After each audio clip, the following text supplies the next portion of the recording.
What's up and welcome back to another live stream with GizmoSlipTech. Today we are going to be doing an unboxing review of the MSI Pulse 15. Now this is going to be one of the best mid-range, more budgety options, but not really super budget because it's 1,500 bucks.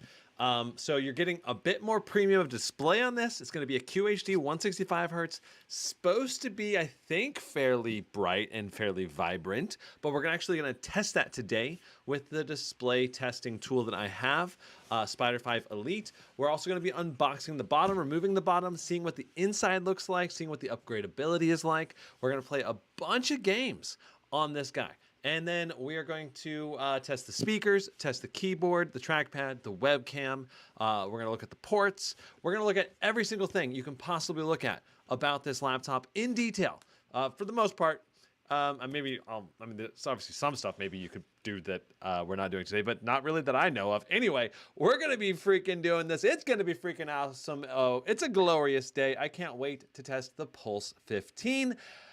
I think this is going to be one of the top picks if you're looking at a $1,500 price point for a gaming laptop. There are going to be some other options out there, and we're going to go over all of those options. And as a matter of fact, we're going to do that right now before we continue. So the first step is evaluating what are your possibilities besides this guy at $1,500, and should you consider this as one of your options or not? So let's go ahead and dive into that. So this is my 2023 gaming laptop rank list. Now there are going to be a lot of laptops going in and out of this top deals section. Right now, the starting price is at $1349, but we'll have some other cheaper laptops in that top deals section very soon. As a matter of fact, I think this Acer Nitro 5 probably deserves to be in there. It's a really nice deal overall. The one I just recently tested, I liked it a lot. But yeah, anyway, just know that if you're looking for a great deal on a laptop, you can look in this top deal section and likely find a really good deal in your price range. And we're going to go over some of the best deals at the $1,500 price point that we're going to be competing, that are going to compete really well against this Pulse 15. So, anyway, on this sheet, just so you know how it works, there's a link in the description down below if you want to check it out. If you click this expansion button, or if you're on mobile, you can tap on the laptop name. It'll pop up with a card view, and you can see pictures of the laptop. This will let you see what ports are on it. You can also look in the top right up here. There are specs for the CPU, the GPU, how much RAM it has, the SSD space, the display, and hopefully a little bit about the quality of the display if we have that information. Now, in addition, we have the price point, the total size, the battery size, and then there's links at the bottom for each laptop where you can buy it if it's available for sale. And we update this list with all of these laptops and their pricing, whether they're available in stock or sold out, or what sales are going on across tons of different websites every single day. So just know that if you're looking for up-to-date information on which laptops are available, which laptops are not available, if you're not sure if some laptop you're interested in is available, you can check the list and see stock and availability, as well as find benchmark information. If you go over to further to the right, we do have a lot of benchmark data here now for the Timespy and Cinebench R23. And we are also adding in God of War, Red Dead Redemption, and Cyberpunk benchmarks. I think we're going to change up which games we're going to be adding here, but as I do the benchmarks, we're adding them to the list. And I've done now 15, 16 different laptops, and we're going to keep going through more and more laptops and keep adding more and more data to the list here. So, and you can see some of these there's a lot more data down here. And we are looking around the internet for more data as well. And we link to the benchmark sources. So if you want to know where we found these benchmarks, you can find potential reviews of these laptops for any benchmarks you do see on the sheet. So just know there's a benchmark sources here as well. And yeah, and on the left side, you can also filter and sort this list. So if your price range is up to $1,500, you can set the price range to be up to $1,500 or $1,200 to $1,500, whatever you want, or display size or weight or whatever. So there's a lot of power, a lot of availability that you can take advantage of on this sheet, and I would encourage you to do so. The sheet now has 85,000 views. Thank you guys so much. And know that if you do use the links on this list, it does help support me as a content creator. So there's no pressure to buy, But one of the best ways you can help support me as a content creator is by using the links on the sheet when you do end up buying. And you can't use it in like certain browsers will block cookies and stuff like that. That'll prevent any affiliates from being tracked. And if you use something like Honey or Rakuten, then usually that'll also prevent me from being supported as a content creator. I mentioned that not to not save you money, but just so that you know that if you do use those services, it does, I guess, take basically the money that would go to support me, and you get to save it for yourself. So if you want to save some money, you can use those services. I'm not saying not to, but just so you are aware of what you're doing. So anyway, awesome. This is the list. I have selected 6 laptops for us to talk about comparing the Pulse 15.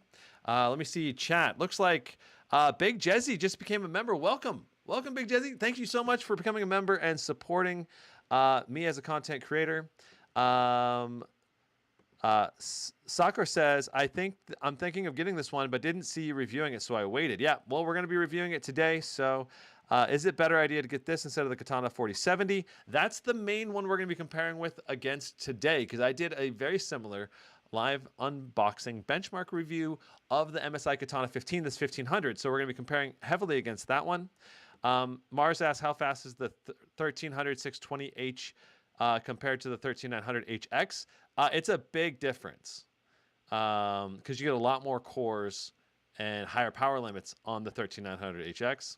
JY says, I have a good feeling about this. Yeah, me too. I think it's very likely this Pulse 15 is going to be an awesome laptop, but we'll have to see, right? Okay, so moving on to our first up, our comparisons, all right? So MSI Pulse 15, we got an i7 13620H with an RTX 4060. It's rated to 140 watts.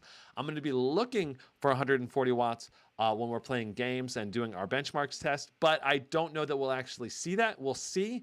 I haven't done any tests on it yet, but so far, like I found out the Acer Nitro 5 that I reviewed was technically rated at 140 watts, but we never saw 140 watts in any game. Like it was literally like, what, 105, 110 watts was the most we saw. So I don't know if we're actually going to see 140 watts right now in this laptop, but either way, we'll still be evaluating performance, and hopefully we're going to get high enough TDP to have great performance from the RTX 4060. Now this comes with 16 gigs of DDR5 5200. That's DDR5, so it's going to be dual channel no matter what. 1 terabyte SSD, so that's nice. You're getting an additional larger SSD with the Pulse 15 compared to, I believe, the Katana. The Katana came with a 1 terabyte as well, but some of these around $1,500, like this Zephyrus G16, it only has a 512 gig SSD, so you wouldn't necessarily have to upgrade the SSD as quickly if you get the Pulse 15. And then we have a QHD 165 hertz. This is supposed to be 100% DCI P3 color gamut display. And as you can see, it's a very similar build and design look for the Pulse 15 when you compared to the Katana, though I don't believe it's the exact same one. There is some differences. We'll try to look for those differences as we do this unboxing. All right, so next up that we're going to be comparing with is the Zephyrus G16. Now this has the same CPU, the same GPU, but it only has 16 gigs of DDR4 3200, and this is in single channel memory wise, right? So you're going to get more performance out of the Zephyrus G16 if you upgrade the RAM to dual channel. So that's very important to note. This 16 gigs is soldered onto the motherboard, 512 gig SSD, so a smaller SSD, and then you only get a full HD plus 165 hertz display, and it's 284 nits as measured by my Spyder 5 Elite. Now, the Zephyrus G16, the thing about it is you do have Windows Hello, you have a nice speaker system on the G16, and it's just a bit more of a premium feel to the machine overall. And I do really recommend the Zephyrus G16. But today, because you look at this, you also get a 16:10 aspect ratio with minimal bezel on it. But there's certain things you're not getting as high value as the Pulse 15. You have a smaller SSD, you have slower RAM, that's only single channel, and then you also only have a full HD display instead of a QHD display, and I believe the Pulse 15 display is going to be brighter as well. So there's a lot of trade-offs between the Zephyrus G16 and the Pulse 15, and I'm thinking that if you're after a better quality display, the Pulse 15 is going to be the way to go. But we'll have to see. We'll have to see by the end of today. I'm going to be doing a summary of everything we find out about the laptop at the end. So if you only have a little bit of time, I would recommend at least checking that part out as well. MSI 15, Katana 15, this is one I reviewed recently. Now, this has a 12th gen 12650H, a very similar CPU to the one in this Katana, in the Pulse 15. You got an RTX 4070. It went up to about 105 watts. And you get either 8 or 16 gigs of DDR5 4000 series memory. Oh, depending on which one you end up getting, I believe this is the Newegg right here. So this is the one that I reviewed right here, and it did come with 16 gigs of RAM. It's DDR5, so it's going to be single channel. It's going to be dual channel either way. But the display on this Katana is basically as cheap a display as you can possibly get. It's a very low color gamut and very low nits brightness, but at least you get a 1 terabyte SSD. And the performance on the 4070 was, I thought, pretty decent. Like it was cranking out good frame rates. But the thing is, the display is really going to be a drawback and a hindrance to people who want a higher quality display. Now, the Katana 15 obviously is a very thin, portable type of chassis, and I'm not saying that you should necessarily buy the Katana 15. I think the Katana 15 is really more for the people that just want pure GPU performance, and maybe they're going to use it on an external monitor mainly. That's the only situation where I think I'd probably recommend the Katana 15 over the Pulse 15, because displays are so important to having a great all-around experience with your gaming laptop. Now, next we're going to talk about 3 laptops on sale. I'm going to just check out chat real quick. A Big Jezzy says, watched all your vids and landed on the Blade 18, grabbed the i9 13980HX 4090 64 gig version, swapped in two 99 Pros, Samsung 9900 Pros, followed your undervolt OC guide and got 2200 Timespy and 6000 Speedway. Dude, that's awesome. Congrats. That's a great laptop, dude. Peterson says, is this actually 140 watt or is 140 watt gimmick in the 4060 and 4070 currently? Peterson, we're going to find out. The manufacturers and NVIDIA were saying it can go up to 140 watts, but I am doubting that it actually is going to be able to do that. So we're going to find out today. Big Jizzy says, I grabbed a subscription. Thank you for everything you do. Thanks for all the awesome reviews. Yeah, thanks, dude. I appreciate the support. JY says, are you also testing The Last of Us in our benchmarks? We are testing Last of Us today. Yes, we are indeed going to test Last of Us. I've installed that on... I'm going to start installing Last of Us on every laptop going forward as one of the key benchmark games. The only thing is, basically none of them are going to have the shaders pre-rendered, so that's going to... I don't know how that's going to affect performance, but... Martin with the super chat, thanks so much. I appreciate it. He says, hi, Brandon. I use the GT77 2023. When there's a white background on the screen and a black object on it, a dark shadow can be seen around the object. Is this a feature of mini LED panels? Probably. Is that like reverse blooming? I'm not sure. I haven't really noticed that. I haven't really seen that situation. That wouldn't really come up much in real life usage. So anyway, can you compare with the Strix Scar 16? Are you talking about a dark show? So you're saying the situation is white background with a black object on it, and then a dark shadow can be seen around the object. I'd have to try that on the Scar 16. I can't do it offhand, and I can't do it in this live stream, but next live stream I do with the Scar 16, remind me, and maybe we can test it out, okay? JY says, are you also... Okay, never mind. All right. When am I going to get the Stealth 16? Stealth 16, I may end up reviewing that, but I'm going to probably wait for MSI to send that to me, so going to have to wait for that. I'm guessing probably a couple months from now is when we'll probably get around to the Stealth 16. Okay, Lenovo Legion 5. This is one of the laptops on sale in the top deals section right here. Okay, so we're going to talk about 3 laptops right now in the top deals section. The Lenovo Legion 5 Ryzen 7 6800 RTX 3070 Ti, 140 watt, and it is 140 watt. It goes up to that high wattage. 16 gigs DDR5, 2 terabyte SSD. Phenomenal value on the SSD for the money at $1489. Full HD 165 hertz display, and that's the downside. You're paying $1,500, essentially $1489 for only a full HD display, and then it's obviously going to be a larger, heavier system when compared to something like the Pulse 15 or some of these other laptops like the Zephyrus G16, but you get a number pad on it. So this one's on sale right now. There's a link again in the description to this deals list, and you got links to buy on all of these laptops. Next up, we have the Scar 15. I love the Scar 15. I use this laptop for my own laptop for a long time. RTX 3080, 130 watt, 16 gigs DDR4 3200, a 1 terabyte SSD, a full HD 300 hertz display. That's a nicer quality display, but again, it's not QHD. But you get an RTX 3080, right? So you get 16 gigs of VRAM, which is going to be awesome if you want to do 4K gaming or just ensure that you're more future-proofed with your VRAM when compared to like the 8 gigs of VRAM on the Pulse 15. So that's probably one of the major considerations. Plus, you got a Ryzen chip in there, so the battery life is going to be pretty decent. The Scar 15, I think, is an awesome laptop with good speakers, nice RGB. And I can definitely recommend this at the $1,500 price point as well.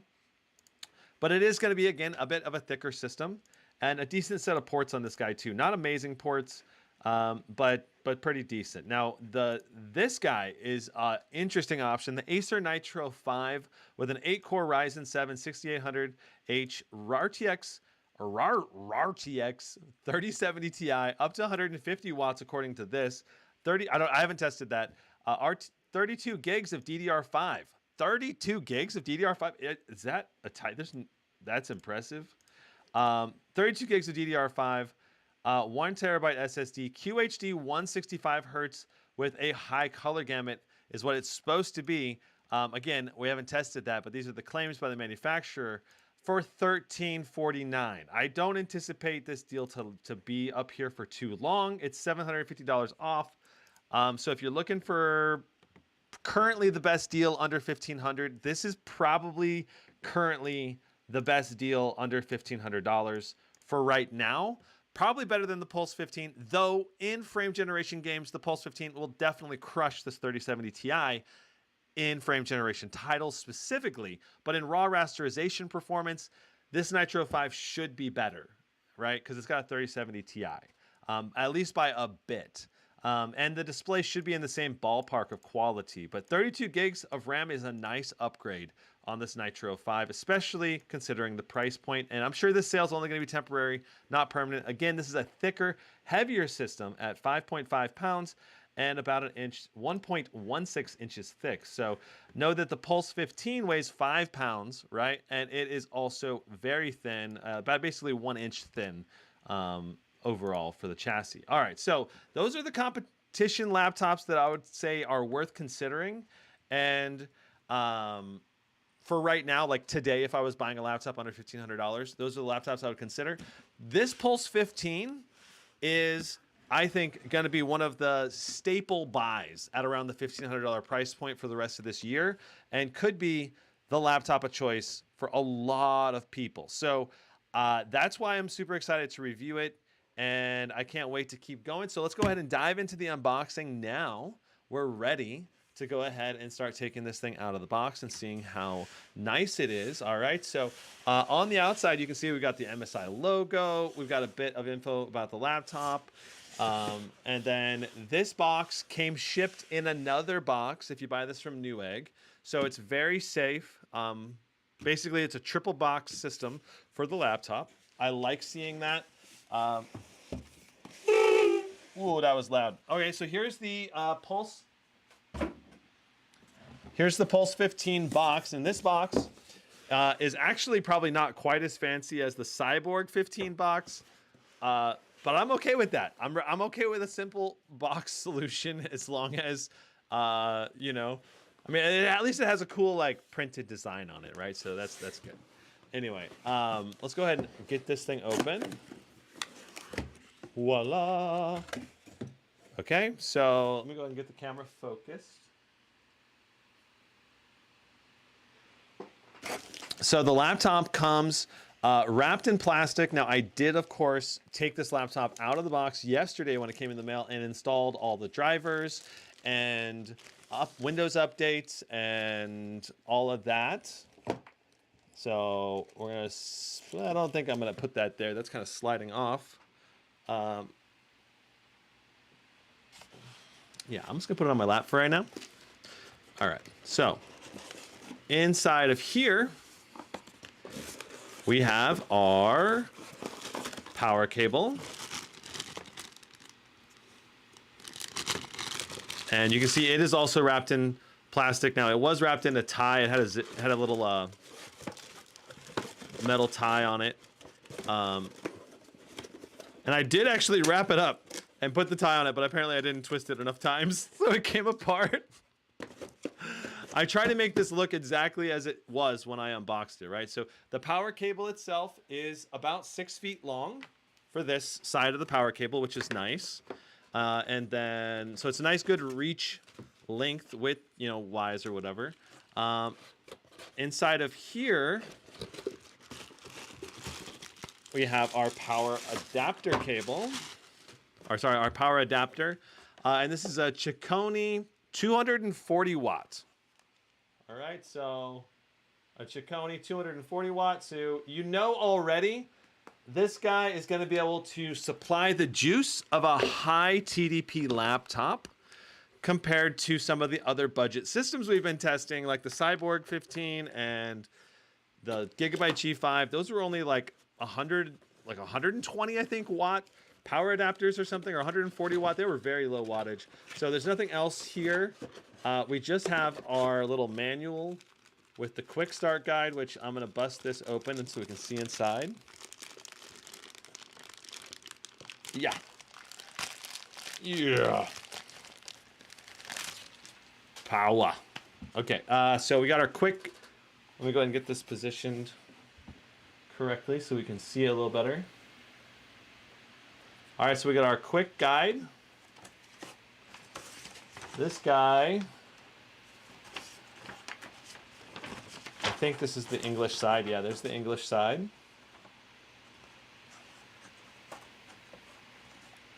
All right, so this just tells you what the ports are and what to do for different LED statuses, what type of port it is, USB 3.2 Gen 1, HDMI, all of that. Essentially, the only thing you really need to know about the laptop is make sure you plug it in before you start turning it on. Now, they also have a helpline for MSI 188-447-6564, 24 hours a day, Monday through Friday.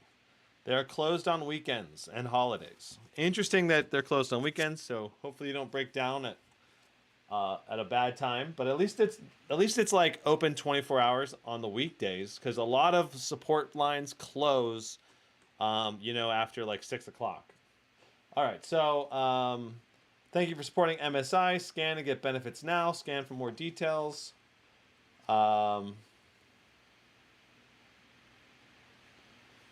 Yeah, I'm not sure. I guess this is just to register your product. I don't know what benefits you're getting. Maybe like a game code or something. I'm not sure what the benefits are, if there are any that are really worth mentioning. Okay, so next up we have the laptop. Let's open this guy up, and I know there's a keyboard cover, so we're gonna take the keyboard cover off, and there's the keyboard itself. All right, so that's all of the materials that are worth unboxing. Nothing too special with the unbox. Nice and simple packaging overall. I'm gonna need 2 hands to be able to put this thing down. There we go. Beautiful. All right, so let's take a quick look at the laptop itself.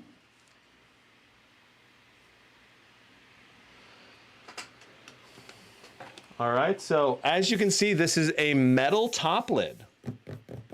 This is going to be a little bit higher quality top lid than some of the more budgety laptops that are all plastic. So that's a nice texture and nice feeling. I guess gives you a little more premiumness than some of the competition laptops out there.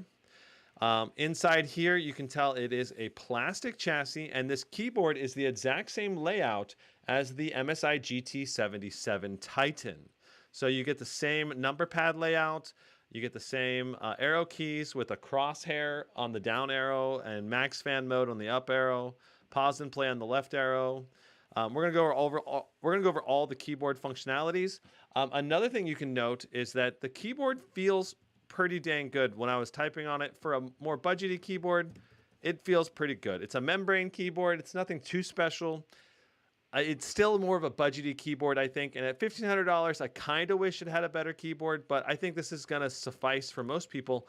And you're going to be able to type on this pretty well. Now, the touchpad here is a smaller than average touchpad. That is one downside. And I believe this is a plastic touchpad. So something like the Zephyrus G16 has a glass touchpad. You still get a plastic touchpad on this guy. And it did work fine for me when I was using it to set up windows and everything. And it doesn't feel too bad. It's just smaller. So you don't have quite as much wiggle room, you know, and to move your fingers around or to do bigger 3 or 4 finger gestures. You're going to have to be a little more precise with it because you're going to run into the edge a little bit more often. You can also see that because this is a 16 by, let's see if I can get the camera to focus. There we go. You can see that we've got a 16 by 9 aspect ratio display. And that does mean that we have a bit more of a bottom chin to this laptop. All right. So compare that to like the Zephyrus G16, where you don't have the bottom chin because it's a 16 by 10 display. That's a very important aspect of buying this laptop. You're giving up certain things to get a nicer display in a cheaper price point. Essentially, that's the trade-offs you're deciding to make when you're getting this laptop. Now, going around the laptop, you can see the ports. Now, notice that this port, see if I can get the light to shine down into the port here a little better. And so notice that port right there is a black port versus a blue port.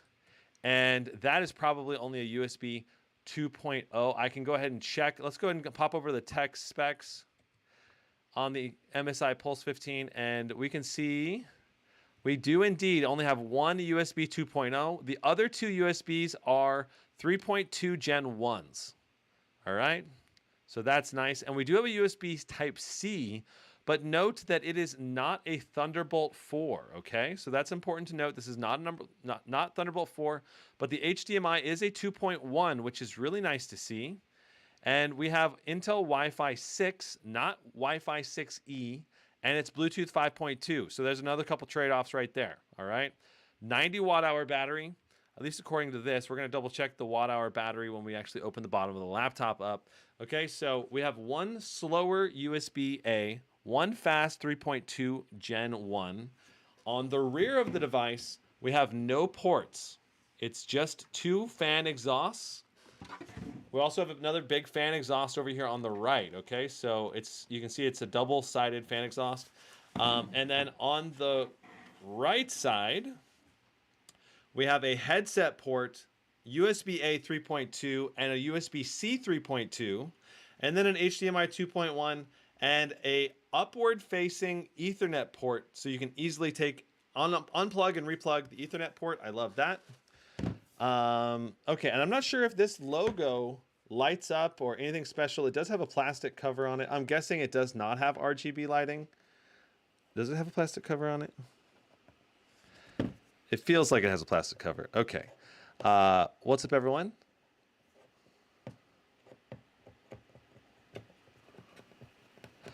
Turboman wants to know, why is there so little gains for the 4050, 4070 GPUs once you pass 105 watts? I think the important thing to keep in mind with the wattage claims by NVIDIA is that just because they claim a laptop can go up to 140 watts does not mean that it actually is going to 140 watts. Like, it may be only going to 105 in realistic workloads because it's splitting the power to the CPU and GPU. So I want to see true 140 watt pulls inside of the gameplay. I'm pretty sure there is a plastic thing on there. I should probably grab my plastic tools, or my tools to get it off, because it's not coming up right there. Anyway, so flipping it upside down now so you can see the bottom. We've got this nice crisscross pattern. I think this looks actually kind of cool. We do have a number of air intakes, like air intake, air intake, air intake, air intake, air intake. Like some of these are air intakes and some of them are not, and you can't really tell unless I flip it upwards. And now you can tell when you look inside there. So you can see those copper heat pipes for the high power components on the inside. So it's kind of a nice touch that you can see inside the laptop like that. Now, let's go ahead and grab the toolkit and start taking this guy apart.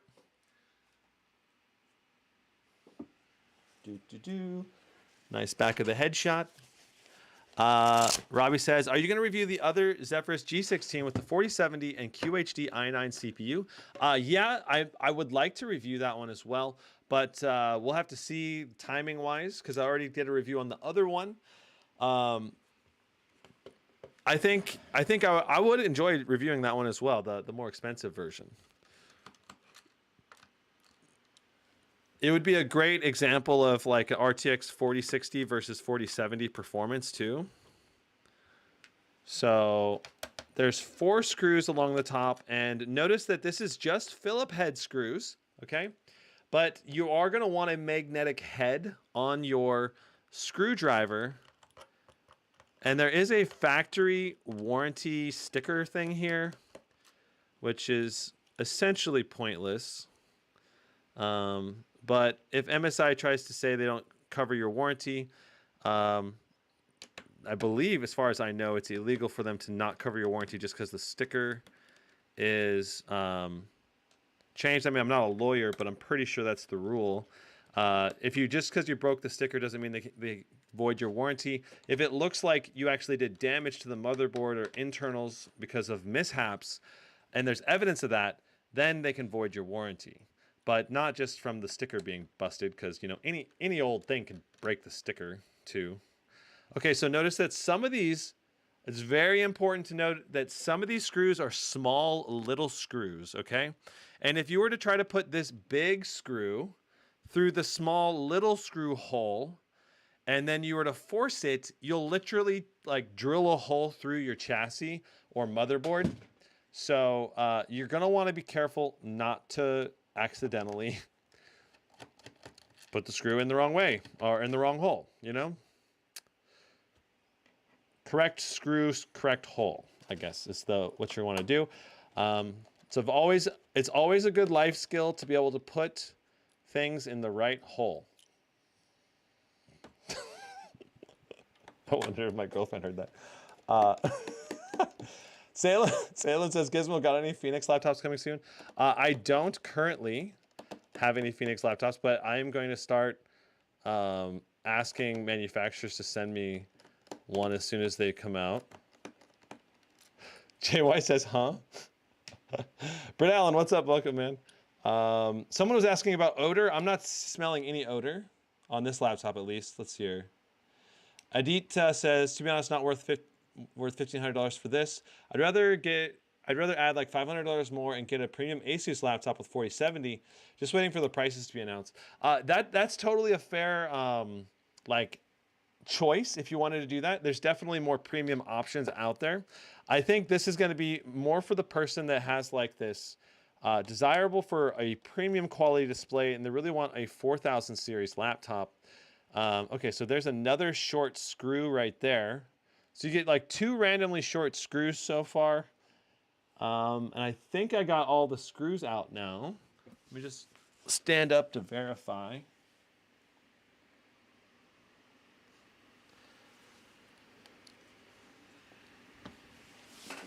All right, beautiful. All right, so Into the AM. Got this shirt from Into the AM. They've got a lot of cool and colorful shirts. And there's a link in the description down below if you want to check them out. I actually kind of want to show you guys the Into the AM shirts real quick, just like 10 seconds. Let me just get it pulled up. So in the video description down below, there's a link in here, Into the AM. This gives you 10% off of anything you buy from Into the AM. But I just love the cut of the t-shirts, and like the designs are really cool. I actually just ordered a bunch more designs today. Like I got this mixtape one. I got this Meta Beach. I got this Abyss tee. And the other big thing about Into the AM, let's see here. Do they have it? That's loud, probably. We don't need to do that. I was going to do, I just want to show you basic tees, I think, should have it. So I got some basic t-shirts today, too. But the cut on the shirts, I think, are what's really good. So the other brands are like oftentimes have lots of extra bagginess, which maybe some people will like that. But I like having more of a cut like this, where it's kind of a little bit bigger around the chest area, but then it kind of gets smaller on the sleeves and around the waist a little bit.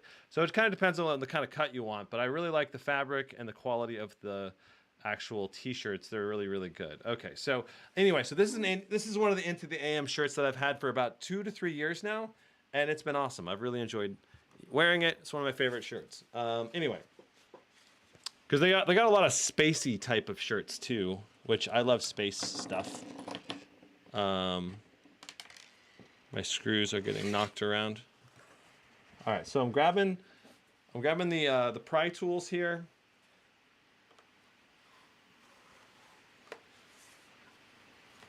Oh, and if you do use the Into the AM link, it does help support me as a content creator. But today I did go buy Into the AM shirts with my own money, so just to show you, like that shows you that I do actually really like the shirts and the product.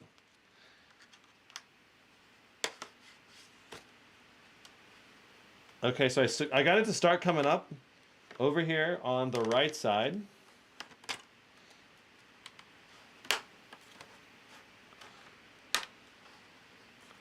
There we go. And it looks like this is another one of those MSI laptops where the rear of the laptop lip does go over the top of the back. You can kind of see it, right? Like this goes up over to here. And so the pry point, I believe the pry point on this part is going to be down below over here.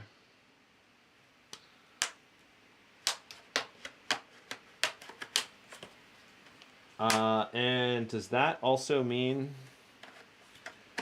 they may have a cover here?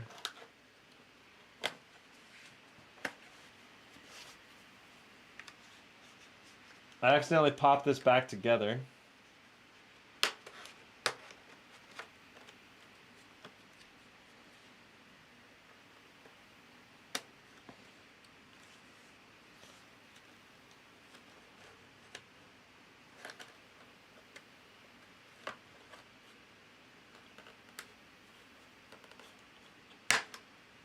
There we go.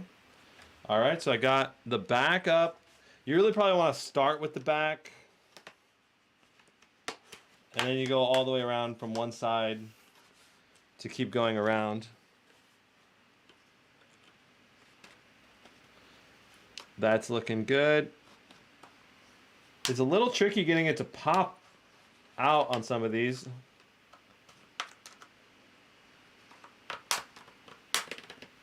There we go.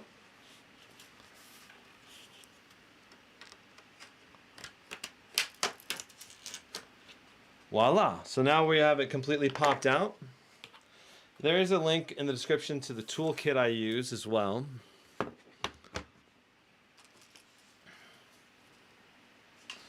All right, so let's go ahead and get the camera set up for a nice reveal of the internals.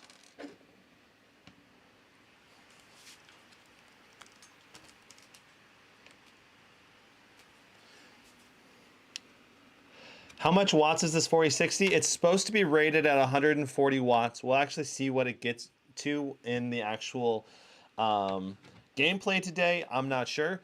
All right. Wow. This is, I'm pretty sure this is different internals than the Katana 15. At least somewhat. Interesting. Okay, so we've got a 90 watt hour battery along the bottom here. Let me zoom in a little more.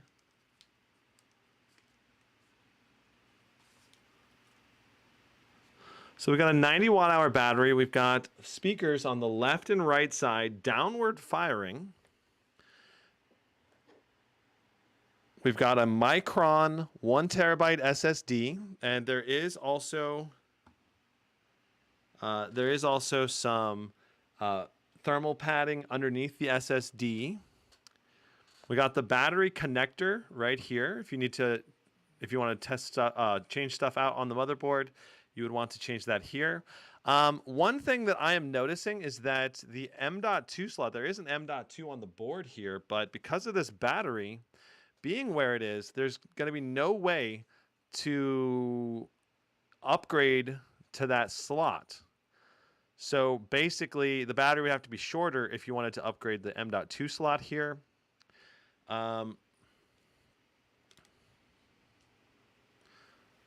going to go ahead and just pop the memory out here. This is our memory that we've got.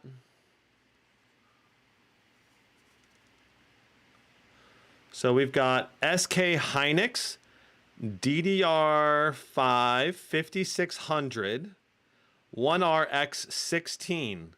So it is 5600 memory, and it's going to be 2 8-gig sticks, which is interesting. It's an interesting choice for the memory. All right. And then let's check out the Wi-Fi module. One thing that's definitely disappointing to me is that we don't have a second M.2 slot, at least out of the gate here. All right, so we have an Intel AX201 for our Wi-Fi module here. And we got our little antenna plugins right here. Those look like nice and securely connected. Overall upgradability on this is pretty minimal. You obviously have your 2 SODIMM slots. They're easy to access. I like that part. If you're going to want to upgrade the SSD size, though, you're going to have to actually,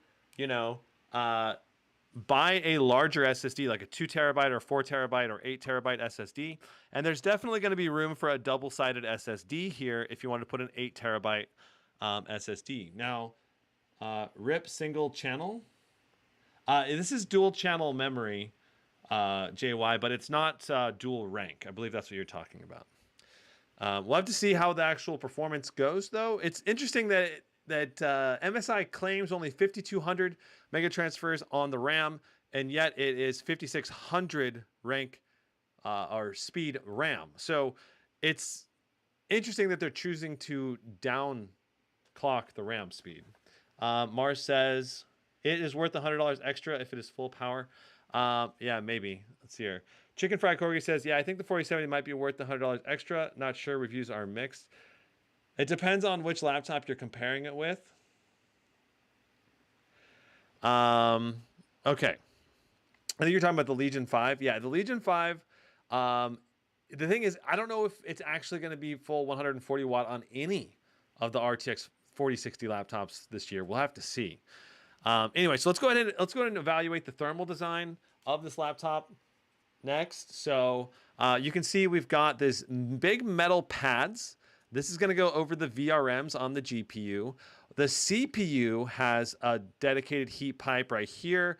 Notice that we got this other heat pipe right here. This heat pipe is going to connect to the other heat pipes and ensure that basically heat is being transferred out through these other heat pipes, right? So it's kind of like a heat transfer heat pipe, which is an interesting design.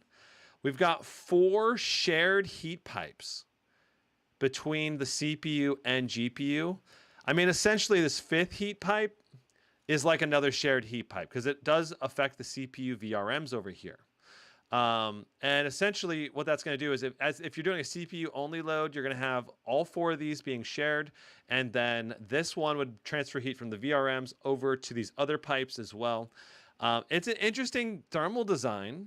We've got a little bit smaller fan on this side over here and a bigger fan over here on the right side.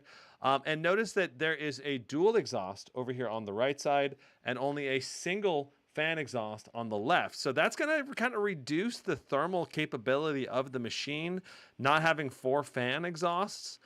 And I got to say the port selection on this laptop is also pretty minimal. And I really wish there was a Thunderbolt 4 port instead of USB-C, but I guess they wanted to save some money on that front. The other thing is I really wish there was a second M.2 slot because I know some people are going to really want to have the second slot to put another M.2 in. Anyway, so that's the internals. Let's go ahead and quickly, before we close this up, I want to see what did the internals look like on the Katana 15 and what are the key differences. So let me pull that up. All right, so here is the Katana 15. And you can see how similar our thermal design is, as well as the motherboard design. You can see that we have the M.2 slot like kind of semi-open over here. It's not quite actually open. There's no place to mount an M.2 inside of here. So it's the same situation, but you get a smaller battery on the Katana. The thermal solution looks essentially identical. Almost identical. Not quite. Like, I guess some of these pipes are shared a little bit differently between these. Between here, you can see there's like, yeah, the way the pipes are laid out is a little bit different. And then the battery size on the Pulse 15 is quite a bit bigger as well. So there's quite a few differences between the Katana and the Pulse, but you can tell it's like a slightly changed up version of it. It's almost the same exact laptop on the internals, just a little bit different. Okay, so let's go ahead and package this guy back up, and let's get it started so we can get into some benchmarks and display testing and all of that. So first up, we're going to pop the back row back together. That's always the first step. And then we're going to go around the side. Interesting. It's like when I popped the back in, it was like this side also just went ahead and popped right in. I didn't have to work at that at all.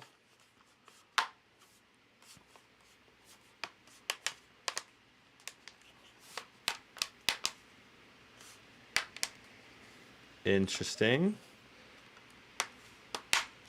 There it goes. Yeah, it's like it's pretty easy to get them to come together without actually popping together. So, and this is not actually popped together over here.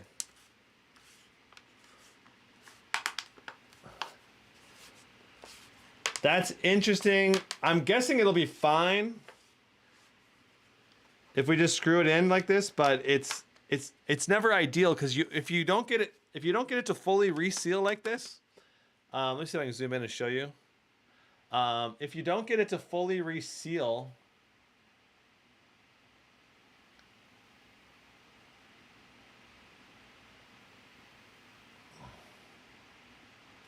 then what happens is sometimes you get creaks in the chassis, like when you press your thumb or your wrist on the wrist rest and stuff. But I'm guessing with screws in here, it's going to be fine. But yeah, it feels like the front feels like it got popped together.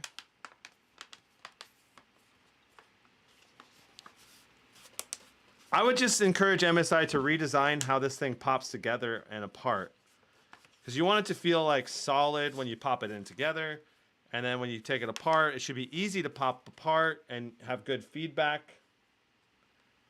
It's like, oh yeah, the laptop's now apart, you know? See, like that? I'm getting it to come together, but then it's not really coming together.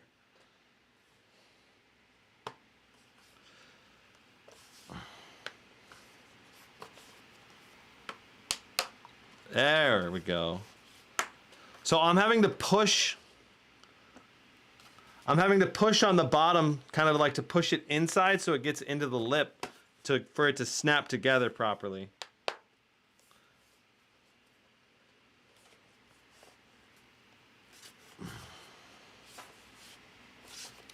Yeah, okay. I think we got it together now. It's not creaking anymore. Okay, I feel much better about that. But just know that like if these were the two bottoms, you would need to push on the bottom of the panel itself to get it to kind of snap in and go under. All right, so we're gonna go ahead and do that. Time to screw this back together.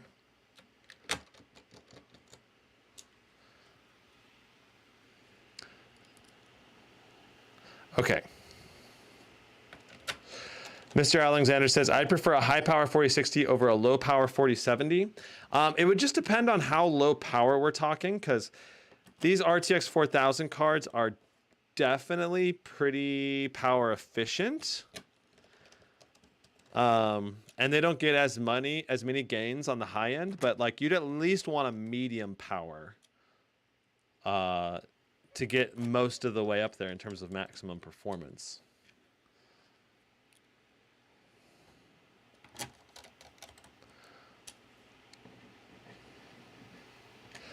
Fartmania says, I have a Strix 4060 and it's 140 watt, but it actually tends to not go over 120 in most benchmarks that I run. Yeah, that's the thing I keep hearing. And what I found also in the Nitro 5, it's supposed to be a 140 watt RTX 4050, but I was only seeing 105 watts, which is obviously a lot less, right, than what it's technically rated. I think we saw maybe 110, but we never saw even over 110. Certainly never over 120 or 130 or ever got close to the 140 mark in any way. So I think these wattage ratings that these manufacturers are giving us now are just not very accurate. And the only way to really tell what the wattage ratings are going to be is going to be actually running benchmarks and tests and seeing what you get in most of the gameplay, right? Like a very CPU bound game, you'll probably get a little bit less on the GPU because needs the CPU system or the cooling system needs to like balance between the CPU and GPU a little more, so the GPU cannot boost as high. But then once you're in a game that's very GPU bound, you're hoping to get at least close to peak wattage. In a game like God of War, or there's lots of titles out there that you should be able to theoretically play with no problem. All right, so let's go ahead and turn the system on. So you can see it flashed yellow, and then the backlight comes on, and that backlight looks pretty dang good. I think the backlight looks better than most. It's got a 4-zone RGB backlight, and by default, it does this like rainbow wave pattern that I think looks pretty dang good. Let me go ahead and turn my lights off so you can see the backlight a little better. And we'll go over the keyboard functionality as well. So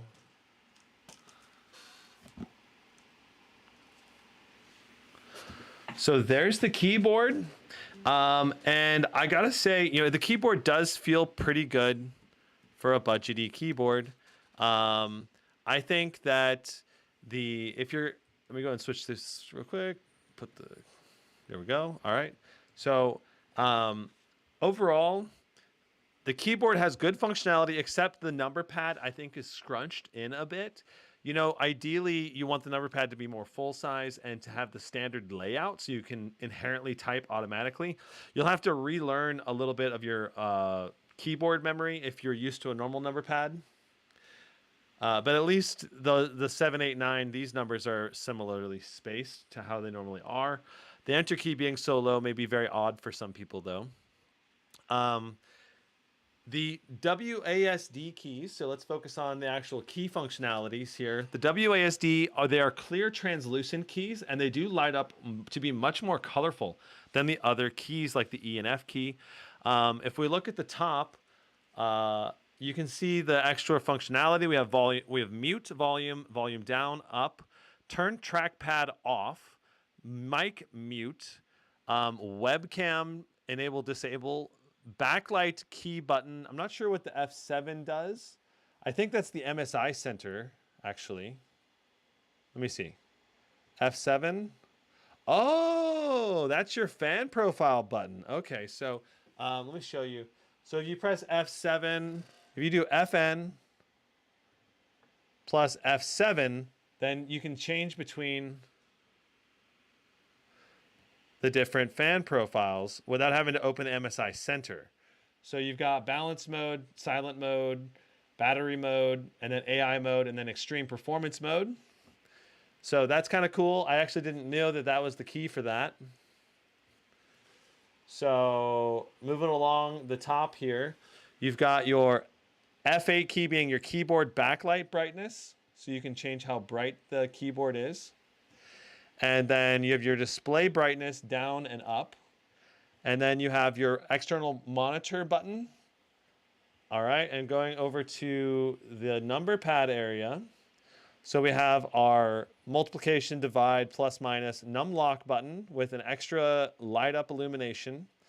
We've got the numbers, obviously, the enter key being on the bottom right, another enter key here, so you can use either one. And then our arrow keys have some special functionalities as well, in addition to being their own unique design with more translucent up and down portions, you can hold the FN, pause, play, turn on crosshair, turn off crosshair. Enable max fan mode is the up arrow button, and then disable display, I believe, or maybe log out. Yeah, that's the... I pressed it and the screen went black. I pressed it again and nothing's coming back. I don't know if that's put the device to sleep, maybe. That might also be device sleep button. Okay, so there's the display. I'm guessing, I don't know. Interesting. All right, so while we have all the lights turned off, let's go ahead and do our screen backlight test. And so there's the display. And I'm guessing you can tell already with the camera that it's a very colorful display.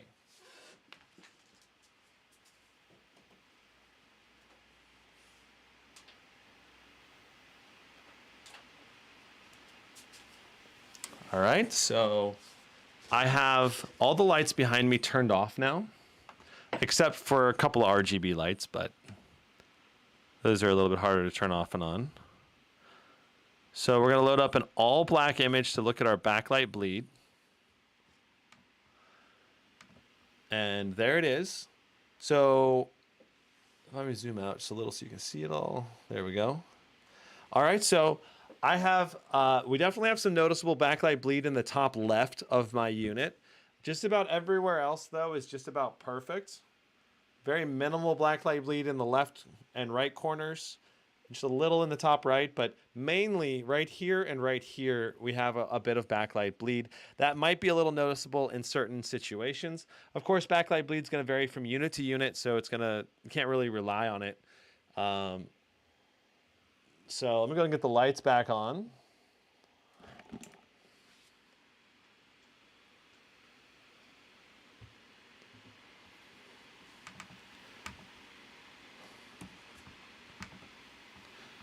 All right, and we're gonna go ahead and load up our Spyder 5 Elite.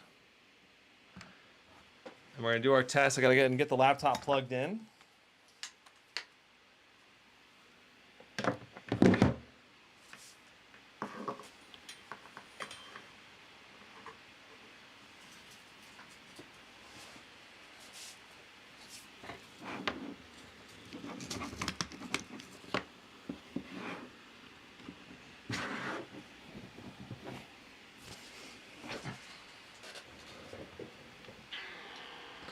Beautiful. All right, I gotta get gotta type in the code here real quick. All right, checking. King Dragon says, have you heard about the ROG Ally? It's gonna be 30% faster than the Steam Deck. I have not heard about that yet. Certainly sounds intriguing. I think the Steam Deck's really cool. I think the nice thing about the Steam Deck really is the ergonomics and the Steam integration functionality, though. So I think it's going to be hard to compete against the Steam Deck unless you're just much faster. You know, like if it's only 30% faster, that's really not going to let you play games that much better, you know? And realistically, if it's... So I'd be interested to check it out, but... I'm sure it has potential. You could probably you can probably use Steam just like the Steam Deck, but it's going to be not quite as integrated as seamlessly, would be my guess.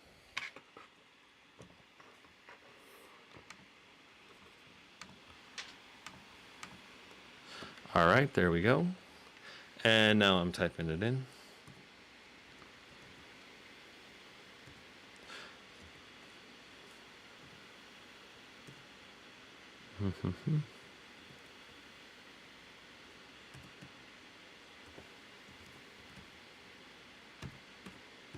I used the number pad just a little bit for funsies, and it worked fine. Okay. What is the TDP on this 4060? It's supposed to be 140 watts, and I can show you right here. Now, just because it's supposed to be 140 watts, to me, that doesn't mean that it actually runs at 140 watts. What matters to me far more is that it actually can pull that wattage in a GPU bound game. So inside of here, you can see that it does indeed say maximum graphics power is 140 watts.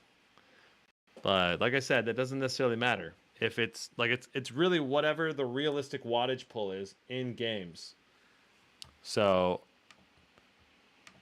because if the thermal solution is not actually capable of keeping everything cool, and powering it up to 140 watts, or maybe it's a problem with NVIDIA too. Maybe NVIDIA claims 140 watts, but that's actually it actually never goes to that level of wattage, and that's a problem with NVIDIA and their designs, in my opinion. Or they should, in my opinion, they should run a test similar to like Timespy, and whatever the maximum wattage it actually hits pretty consistently throughout the test, that's what the wattage on the GPU should be. That's the way I evaluate it. Or something similar to that, right? If you were to try to do a wattage calculation and do it other ways, you're going to end up with all kinds of mixed results. Okay, so we're at 100% brightness. And I want to see too. All right. Here we go. Let's see what we get. This is a color gamut test, so it's going to flash all kinds of different colors.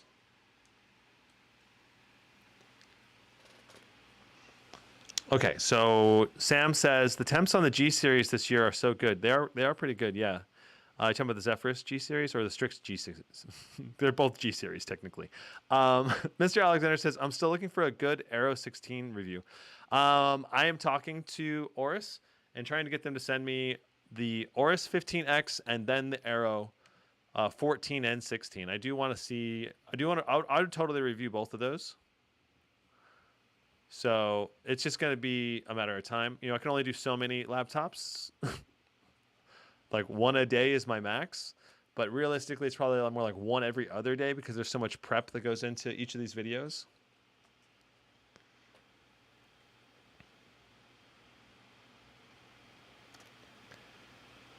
PC Dude says they might have more sensitive components such as tensor cores, where if you push the power, you could fry the thing.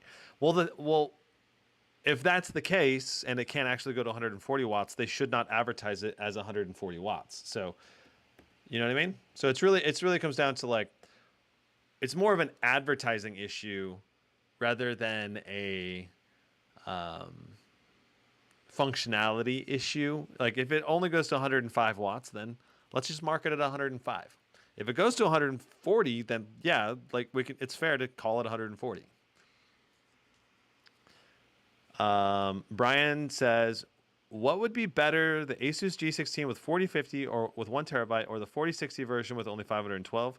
Dude, I would buy the 4060 version for sure, Brian, because it comes with 8 gigs of VRAM. That's probably the biggest upgrade between the 4050 and 4060. Plus, it's a more powerful GPU. But more importantly, the 8 gigs of VRAM will let the GPU be more future-proof. With the 4050 only having 6 gigs of VRAM, you're going to run into VRAM limitations sooner. Even in certain titles like Hogwarts right now, you're going to run into VRAM limitations that might prevent textures from loading into the game in certain games, which is terrible on a brand new laptop. But that's the reality for a lot of laptops nowadays. If you bought an RTX 3060, 3050, 3050 Ti, all of those have 6 gigs of VRAM or less. So you're going to have the same exact problem across the whole budget range of CPU gaming, or laptop gaming. So but that said, most, like 99% of the games are still going to work fine on 6 gigs of VRAM. So it's really going to be select titles. But I think the likelihood of more and more games being VRAM demanding is going to keep going up and up and up. So all right, so as always, I'd give you the caveat of my Spyder 5 Elite that I have here is not as color, it usually underestimates the color gamut on laptop displays that I test them compared to what other testing tools from other reviewers use. And so know that this is probably an underestimation of the actual display quality. All right, so I'm not sure. How does that look? Yeah, okay, you can read it. So we got 100% of sRGB coverage, phenomenal. 91% of Adobe RGB and 88% of the P3 color gamut. That's excellent. For a $1,500 laptop, that's pretty rare to see this level of color gamut. Usually you don't get that colorful of a display. Now, going into the brightness, we got 16.9 nits on the low end with 16,850 to 1 on the contrast ratio.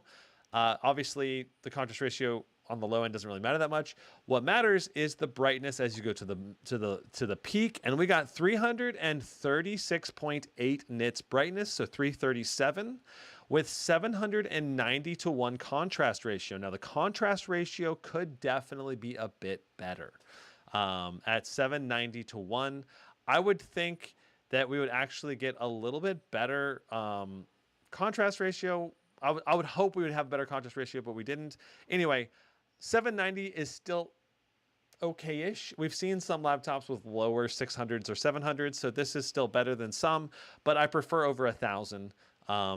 Gives the image on the laptop a more punchy feel. And obviously the higher the contrast, the better. So, you know, mini LEDs have like a million, like 1,000 to 100,000 to 1. Okay, so anyway, overall, the display quality, phenomenal. For a $1,500 laptop, this is great. All right, this is very, very good. Obviously, it doesn't get much more colorful at 88% of the P3, 91% of the Adobe RGB. When factoring in my testing tool, this is close to 100% Adobe and P3 color gamut coverage. That's phenomenal. And then the brightness and contrast, it's 337 nits. That's beyond the 300 nit minimum or not minimum, but ideal minimum. 300 nits is kind of the entry level to where you're getting into the more premium displays. And to me, like if you're in brighter environments, you really want to get 300 nits. So this being 337 nits is great. Like it's not as good as the best displays. The best displays this year are like 1,000 nits in the mini LEDs. But you're gonna have to go to like $3,000 typically to get most mini LED laptops, maybe even $4,000 or $5,000 for the more expensive ones. So this is very competitive with a lot of laptop displays in the $2,000 to $3,000 range, and even is more colorful than mini laptops in the $3,000 range. So that's phenomenal. TS with the €10 super chat. Thanks so much, man. I appreciate it. He says, hi, I'm considering the Scar 16 with mini LED. Do you know if the HDR black screen problem is gone? And did you hear any screen noise? So I'm not sure about the HDR black screen problem being gone, but I did talk to Asus about that, and they said that they were the reason it happened is because I was not using their driver that they had made some slight modifications to. And that the new NVIDIA drivers should include the modifications to make the HDR work no problem. So it should be just a driver issue that fixes that. So you should be good to go on that in theory. I haven't verified that, but that's what they said. Also, does the single zone, multi-zone dimming toggle work well?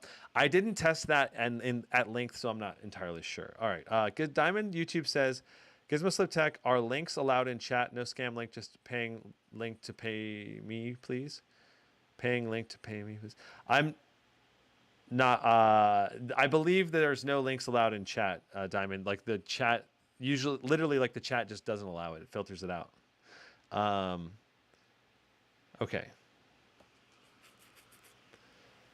Plank says, should I get an i9 12900H with RTX 3060 or a Ryzen 9 5900 with 3080?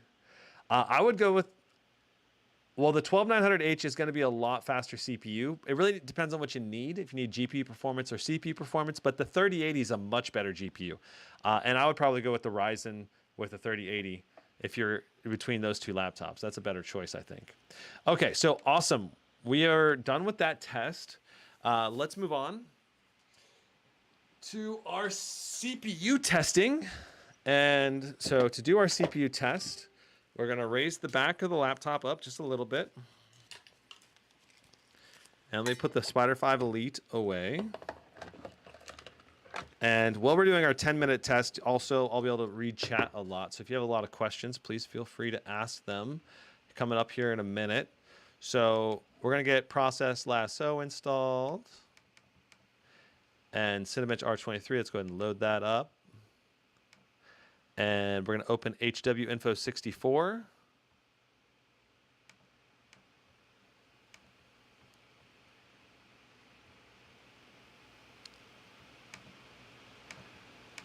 All right, and beautiful.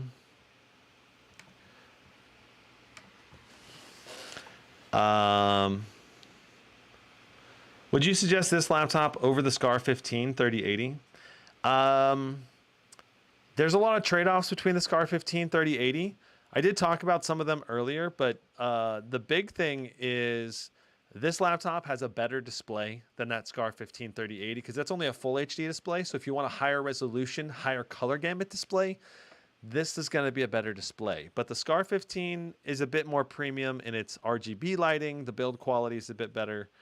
And so there's going to be a lot of trade-offs going back and forth between the Scar 15 and this system.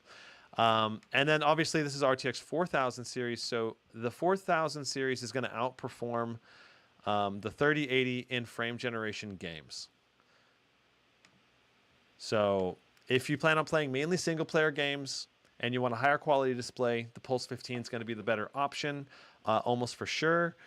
At least in terms of future proofing for frame generation, but not for VRAM because the Scar 16 has more VRAM than this. So it's going to vary a lot depending on what your focus is.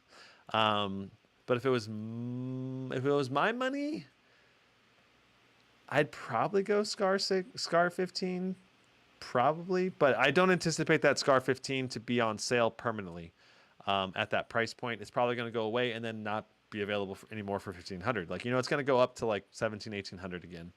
So you'd only be able to snag only if you can snag it at the price that I talked about. Okay, so we're going to do cooler boost enabled. So there's the fan starting to go at maximum.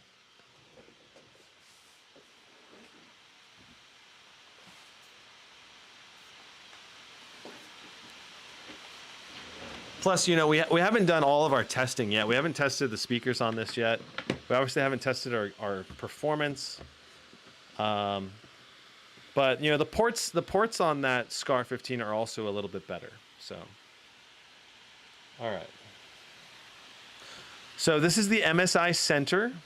This lets you select your fan profile, and this laptop does have a MUX switch, which means that you can bypass the integrated graphics to get better GPU performance by running on discrete graphics mode only. So we're going to be testing today in discrete graphics mode only, and we're going to be on extreme performance with cooler booster on, which means we're going to have maximum fans. Now inside of here, you can also set your own custom fan profiles if you want to balance your fan noise with your performance.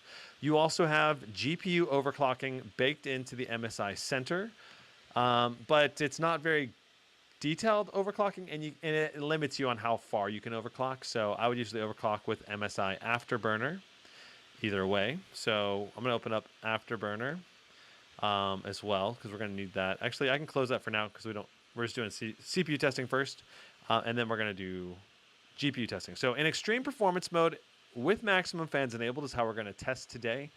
If you go to features and general settings, here is where you can turn on and off a number of extra things.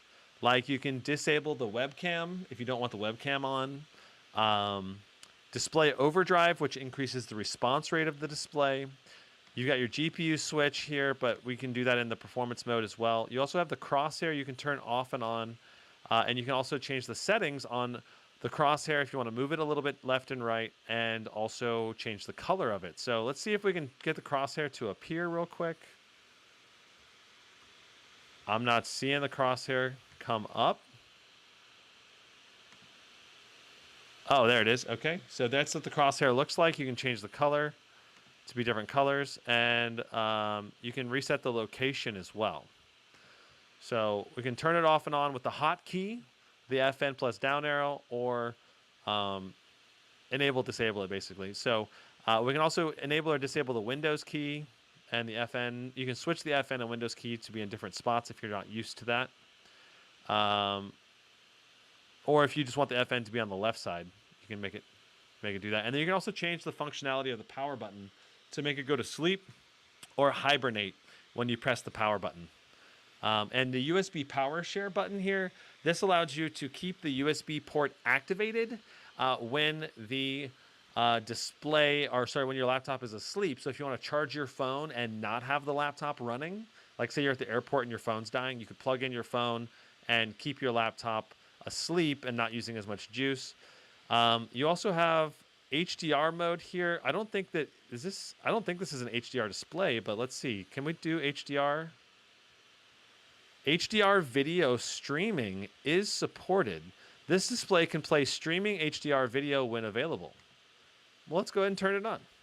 So now we have HDR streaming, video streaming enabled. And I suppose we could test that real quick and just see how this display looks with the HDR video.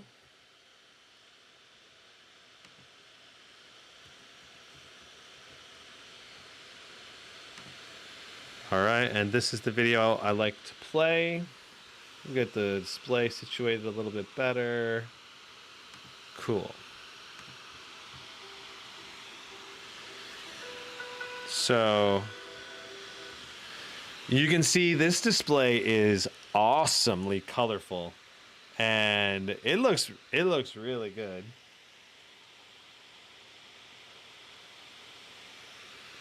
I mean, it would be hard to complain about the colors on this display. It's just not going to be quite as bright or as contrasty as the more expensive laptop displays. And yet this is still going to be very, very good.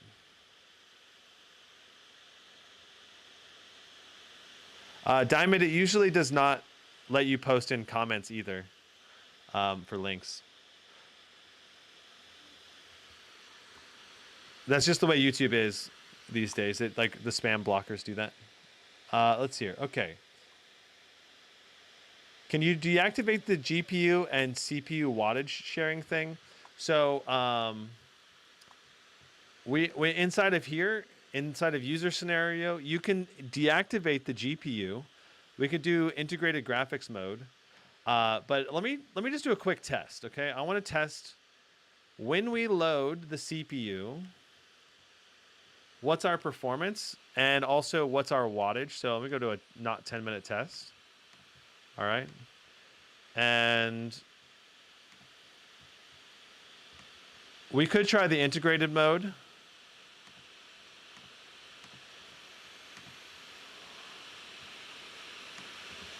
All right, so our wattage is 125 watts. It was pulling 125 watts there. Now it's saying only 44 watts.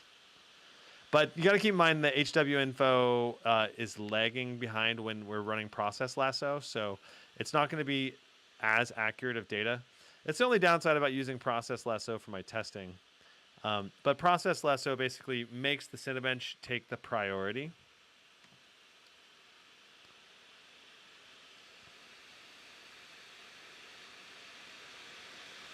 Diamond, if you're wanting to email me, or if you want to send me a link, the best way to do it is by emailing me. I'm not sure what you're trying to send me though. Kristen says, when is the Stealth Studio new CPU and GPU review coming out? It's going to be a while probably. It's not a laptop that I highly recommend, so it's not one I'm going to prioritize. Okay, so we ended up getting 12,088. Interesting. Very interesting that basically it went to 125 watts and then it downclocked. So right now it's starting at 4.7 on the P cores, 3.6 on the E cores. It's doing 75 watts there, and now it's dropping down to only 43 watts. Look at our temperatures, only 51 degrees on the cores, 53 on the package. You know what? I think we may need to update the BIOS given this performance level.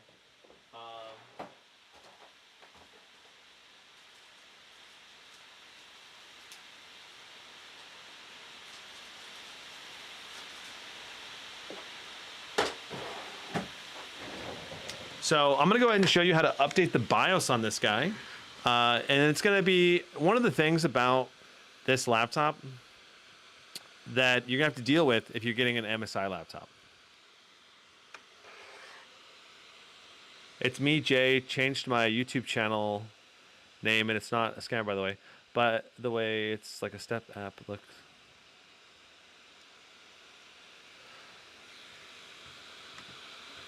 Okay. Sorry, Diamond. Feel free to email me if you have like something you're interested in me sharing or something. But yeah. Just know that I usually am pretty picky about the links that I share. All right, so MSI Pulse 15. I believe it's B13. I don't know. Let's see here. Let's just go 4060. And so we need to go to MSI's website. We're going to go to the support page. We're going to see if there's a BIOS update available.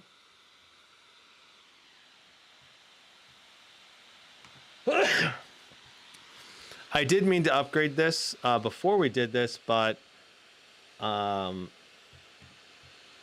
just didn't have time, and I figured it would also be a good thing for me to test like live, and I can show you the BIOS as well. Like if we download this and the BIOS is not does not need to be upgraded, then it doesn't really matter, right? And I can just show you the BIOS and we can keep moving.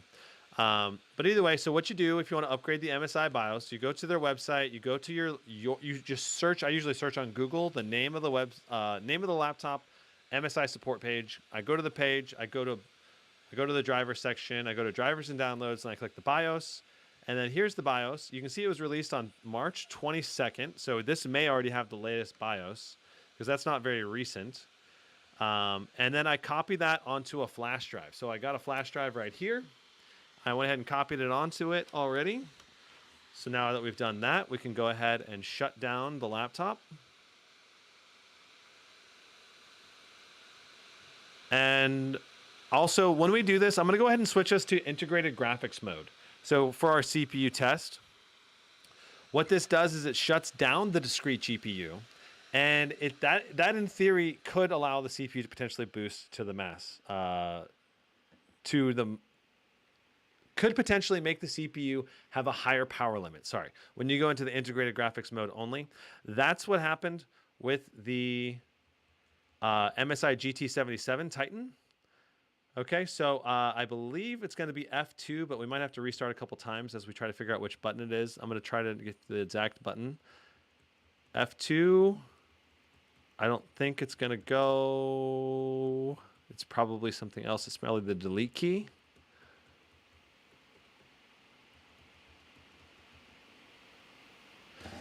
Yeah, so it's not F2. We're going to go ahead and shut down the laptop again.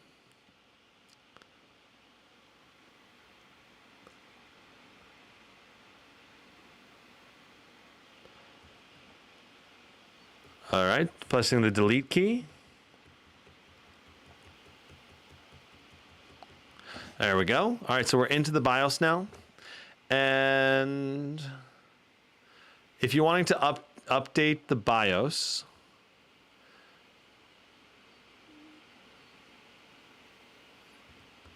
usually it's on this section, but it's not, I don't think. And I think we had BIOS 108. I think we're seeing 106.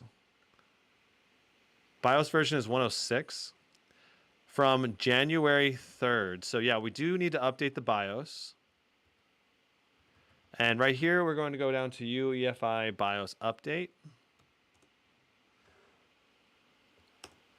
All right, and we're going to go ahead and select our, I believe it's the top one here. And then we're going to select the BIOS file 108.108 right here. You got to make sure you select the right file here. You press OK, and then it says it's going to open the BIOS image and update, confirm. Click yes. I'm going to turn down this display right now so you can read this text a little better, hopefully. Okay, in BIOS updating, system will power off, then power on automatically. We're going to press OK. And it's going to grab the BIOS file off of the flash drive so that we can update the basically it's the firmware that runs the laptop. That's what the BIOS is, okay? So then we click proceed with flash update. And MSI requires you to use a USB stick for this. That's a downside. You know, most most laptops these days are using like Windows Update or some kind of software updating tool to install updated BIOSes. And MSI is still using flash drives, which there's advantages and disadvantages. Other companies are still using flash drives as well. Some of them, but most of them are still now moved to Windows Update. So it's one of the cons of this laptop. And I guess in some ways it's also a pro in that, like with Asus laptops, maybe you didn't want the latest BIOS update to actually update, and it went ahead and did it automatically with Windows Update against your will, in a sense. At least with MSI, it's all manually done, so you know for sure when it happens, and yeah. Christian Fernando says, for the price, this is okay. Diamond YouTube, it's on my about page, but it's just GizmoSlip@gmail.com. Do you think the future BIOS updates will increase GPU wattages? I don't think so, but maybe. It depends on the laptop, but at least we're gonna have the latest BIOS for all of our benchmarks and testing today. We have seen BIOS affect things. So, Rawl says, "Are you going to be reviewing the Asus Strix G16 4060 for $13.99?" Yes, I will be doing that one. That's going to be one of my high priority laptops. I'm going to try to do that one by the end of this month. Maddie says, "I have a question. How was your crypto mining on the laptop? Did it die?" No. I was able to crypto mine on a lot of the laptops, no problem. I just ended up selling my house, and so I had to sell all those laptops that I was crypto mining with.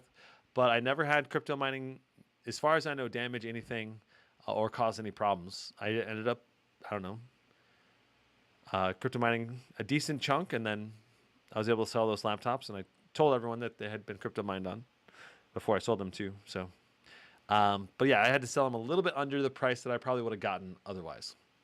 Anyway, Frank says, BIOS updates from Gigabyte lowered GPU power on some laptops. It might on some laptops. Okay, just going to type that in. Typically speaking, BIOS updates are used to fix problems, and if updating the BIOS ended up lowering the wattage on some GPU, it was probably because the manufacturer discovered that the GPU was, or like the wattage was too high, and it may have been damaging some of the laptops. So anytime they make an update like that, it's usually for a very specific purpose and reason.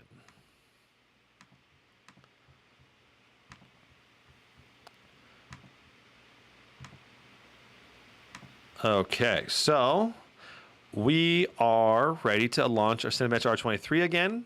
Now that we've updated the BIOS, and now that we are in integrated GPU only mode, let's see what we get.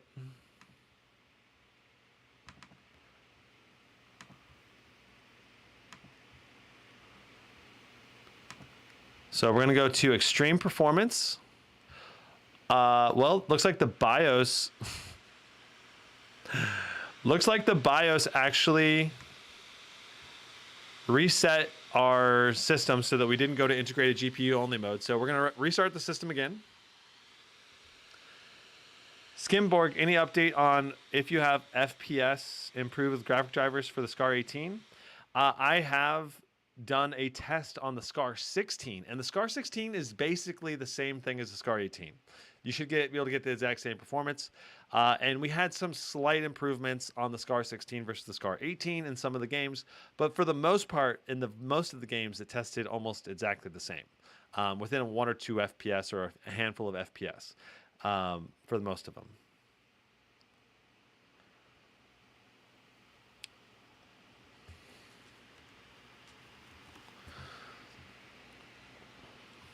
Okay.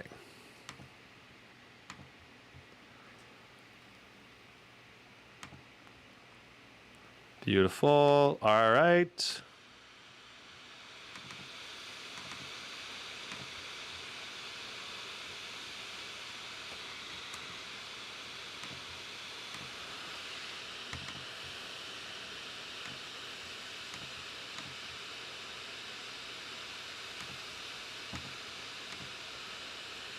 Gonna exit a couple of applications. All right, so we're ready to test our CPU. Once again, we are in extreme performance mode. All right, with maximum fans enabled. And we're in integrated graphics only mode. Let's see what we get.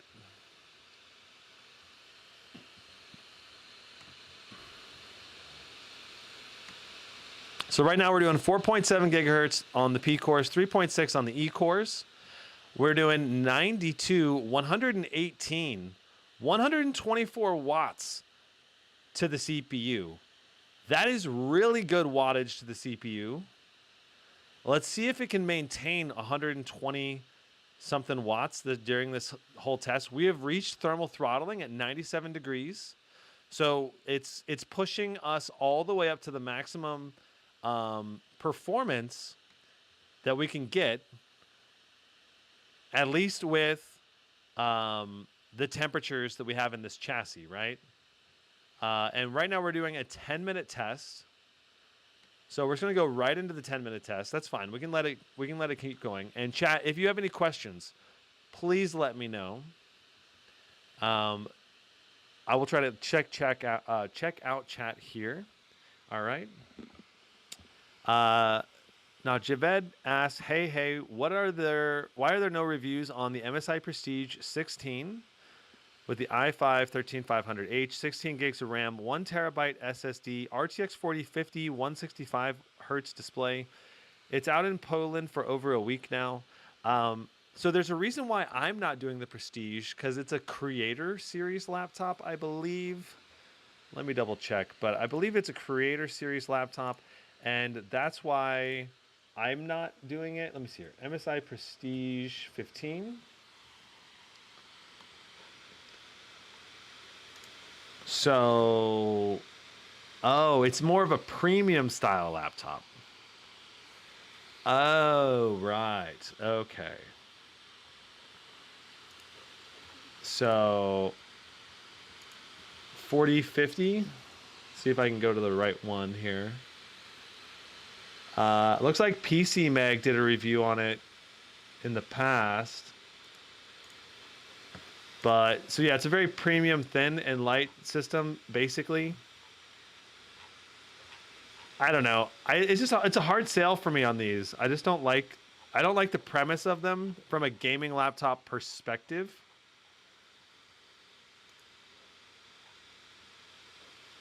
Yeah, it looks like these have this is the older generation version. I'm not sure what the new one looks like.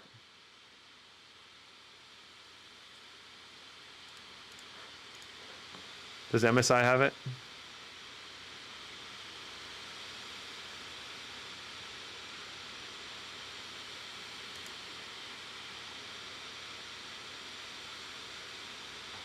Yeah, I mean, from a gaming laptop perspective, it's just not an ideal laptop, you know? Okay, so taking a look at the MSI Pulse, we are doing 4.4 gigahertz on the P cores right now, 3.2 gigahertz on the E cores. Our performance is much better now than before the BIOS update and when we were in dedicated GPU mode. Now we're doing 90 watts of power. We're averaging 83 watts of power so far during this 10-minute test. So it looks like it goes to about 130 watts initially, and now we're downclocking to 89 watts for our long power limit. And we're no longer being thermal throttled, doing 85 degrees on the CPU package, 79 on the cores. And overall, our performance is pretty good overall. Like for a thinner, lighter laptop that only weighs 5 pounds, this is very good. This is a little bit behind what the Zephyrus G16 was doing, though. The G16 with the same CPU, I believe, was pulling 100 watts or 99 watts of power. So about 8 to 10 watts more. I guess 15 watts if you were to look at the averages. But this did pull the same max wattage as the Zephyrus G16. All right, going back to chat. Let's see here. Peterson R. Hey, do you have any plan on doing response time testing with the NVIDIA LDAT? It'd be useful for esports gamers and help us judge the quality of the screen much better. I agree, Peterson. I would love to. I'm trying to get one, is basically my response there. I'm trying to get my hands on one. NVIDIA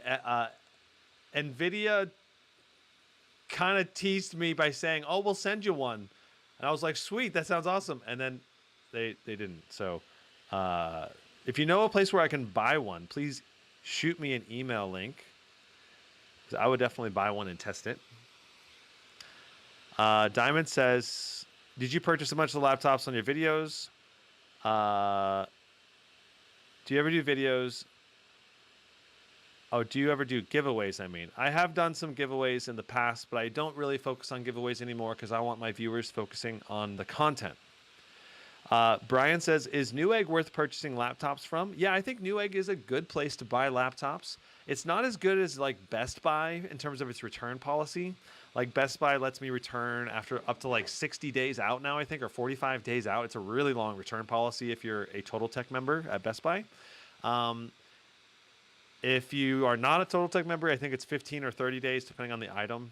But return policy is usually never a problem with Best Buy. But with Newegg, the return policy is still pretty good, but it's not as long of a return policy. I think it's like 15 to 30 days for the return policy on Newegg. But Newegg stands by their product for the most part, and it's not a problem. Sniper Hawk says, "How's the laptop been so far? I wasn't able to come to the stream earlier." So, so far, when we unboxed it, we found out that the upgradability was not as good. We only have one M.2 slot, and we have upgradable RAM, though. That's good. We have two 8-gig DDR5 5600 sticks in this laptop. They're HK Hynix. And then we have a Micron 1 terabyte SSD and a 90 watt-hour battery, which is a very large battery for this price range. A lot of laptops in the under $1,500 category have smaller batteries. We haven't tested the speakers yet. We did a BIOS update. We tested the display, 338 nits, and super colorful display. So the display is awesome.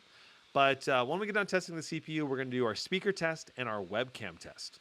So that's the plan right now. When is the Acer Helio 16 review? I'm not sure yet. Whenever it launches in the United States and I can buy one. Jay says, what would be the #1 laptop you would buy for best bang for the buck?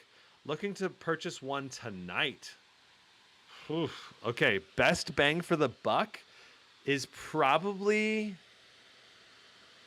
like for me, like what's your price range, Jay? You got to give me a little more detail. What's your price range? Is your focus on GPU power, a higher quality display, and what's your price range? Because if it's like $3,000, that's a very different recommendation than if it's like $1,000 or $1,500. You know. So, Nick White says this laptop looks to be only $12.99 at Micro Center. Not sure if it's the same at all. Micro Centers are just my local one. Yeah, I'm not sure, Nick. It's going to vary, and sometimes there's going to be sales, right, on laptops. So, okay. So Jay says under $2,000. So for under $2,000, your options are going to be like an RTX 3080, a RTX 3070 Ti, RTX 4060, or RTX 4070. Maybe eventually we'll have some RTX 4080s for under 2,000. I believe there's a sale. Well, are you factoring in tax into that? If you're factoring tax into it, you got to go like 1,800. But so for around the 1,800 price point, you got the Omen 17. So if we were to do price range, 2,000. All right, and then for under 2,000, I would say the best bang for the buck tonight, Jay, is probably this Acer Nitro 5. It's probably the best bang for the buck, but it's not a very premium laptop. If you want something that's more premium, I'll be able to help you here in a second, but hold on. We gotta switch over to the camera and evaluate our averages for the 10-minute test. So right now we're doing 4.3 gigahertz for our 10-minute average, 3.26 gigahertz for our E-core average, and then we got 79 degrees on the cores, 86 degrees on the package. Our overall average for the entire 10-minute test has been 87 watts, but we've been hitting 90 watts pretty consistently. It's just there's a lot of lulls in Cinebench, so it goes down a little bit for our averages. Overall, this is very good CPU performance for the money. And our overall score was 15,868. Let me just make sure you can see that okay. Let me up this. How is that? Okay, very nice. So 15,668. That's a very good score. That's about 1,000 points to Zephyrus G16 in the same price category, though. So just know that it's not the very best at this price range, but it's very close to the best that you can get for the money at this price range. Jay says under 1.5K is preferred. Okay, gotcha. Okay, so we found out the Cinebench R23 score on this is very good. Let me help Jay real quick. Try to give you a good recommendation for under 1,800 or about 1,800 retail. Total price to be under 2,000 that way. But okay, for 2,000 you have the Lenovo Pro 7i. That could be a good option. You've got, I would say for under 2,000, if you're going to go with a 4,000 series, you probably should go with a 4070. You got this Aorus 15X. This one should be a very nice choice at $1,849. It should have a good performance on the CPU and GPU with a nice build quality. I did get my hands on it at CES. I haven't done a test on it. Aorus is going to send me one. You have the Lenovo Pro 5i for 4060. With a QHD 240 hertz. Like I would say, if your budget is under 2,000, I would shoot for a QHD display, an RTX 3070 Ti or better, or an RTX 4060 or better. If you're gonna get 4,000 series, and ideally you want 100% P3 color gamut as well. So this laptop definitely ticks a lot of those boxes. This Pulse 15. So right around the $1,500 price point, this is going to be very competitive. Because it's a QHD display with a 4060, but you might be able, if you're willing to go a little bit more expensive, then maybe I would say try to go for a 4070 instead, like the Aorus 15. This one's a nice option, the Strix G16 with an i9-13980HX. Oh man, that's a nice CPU with a 4070 140 watt. You only get a full HD 165 hertz display though. That's a big downside there. If you're going to go that expensive, but you get an awesome CPU with that. If you're after CPU performance, that's an incredible CPU performance for the money. And then the $1,700 price point, there should be a Scar 17. Let's see here. This one's not the one I was thinking of. I thought there was another option. So there's also a more expensive Pulse 15. That's got the same display, same RAM, more RAM actually with 32 gigs, a 4070 140 watt, and an i9-13900H. So this, if you like this Pulse 15 test that I do today, you could consider getting the upgraded version of the Pulse 15. Anyway, so Zibalds with the $5 super chat, he says, help me understand the equivalent power of a 4090M with a 13900HX to desktop systems. Basically thank you for the super chat. A good 4090 is going to be equal to like a 4070 Ti or an underclocked 4080. And then the i9-13900HX in a high power system is going to be like slightly worse than an i9-13900K stock, you know? So Diamond says,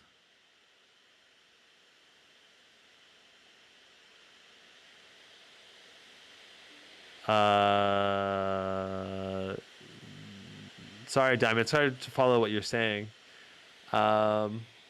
Okay. So let's go ahead and reboot into dedicated graphics mode and restart, and let's get into some game testing. Oh, wait. We're going to do our speaker test and webcam test, then game testing. So the speaker test and webcam test will only take a minute, though. Jeff says, in Asia, Acer Helios 16 with i9 13900HX and RTX 4070 is available for around $2149 USD. Nice. As long as it has the mini LED display, then that's not necessarily such a bad price. If it doesn't have the mini LED display, then I wouldn't say that's great. Is the 13th gen i7 or 13th gen i9 better? It depends on the CPU, but generally speaking, the i9 should be a lot better. Especially the HX versions of the i9. But if you get like an i7 HX, it may be better than an i9H, because the HX versions basically have extra E cores. All right, so you have to be more specific about each CPU this year. It's kind of confusing from Intel, the way they did things. Okay, so we're going to do the webcam test. Let's go ahead and do that next.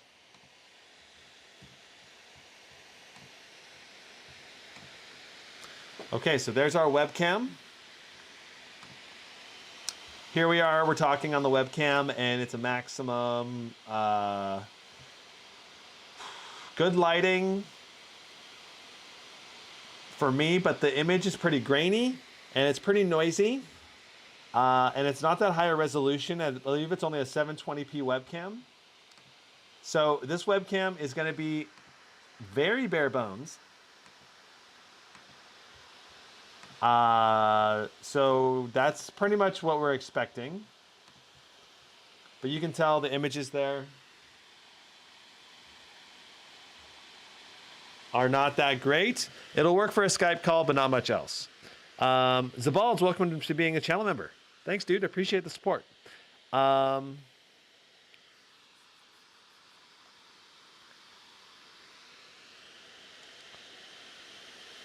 Will you make a video about the Asus TUF F15 with 4060 and Ryzen 7 7735H? Probably.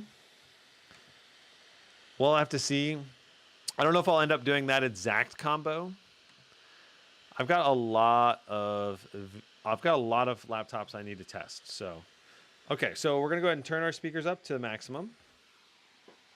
We need to turn off our max fans. Max fans are just turned off now. That display is so bright, it's like overexposing my camera. All right, let's turn that down. There we go. All right. Beautiful. Okay, so we have Peter Spacey Roar to start out with.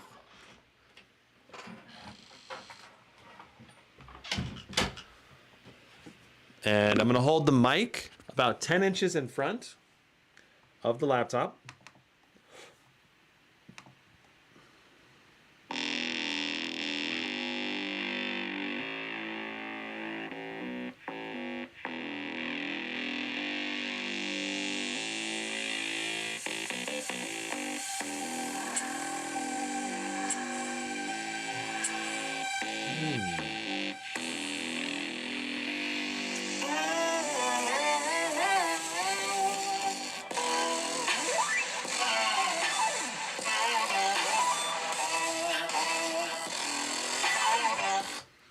All right, Faded Aeon, Half-Life.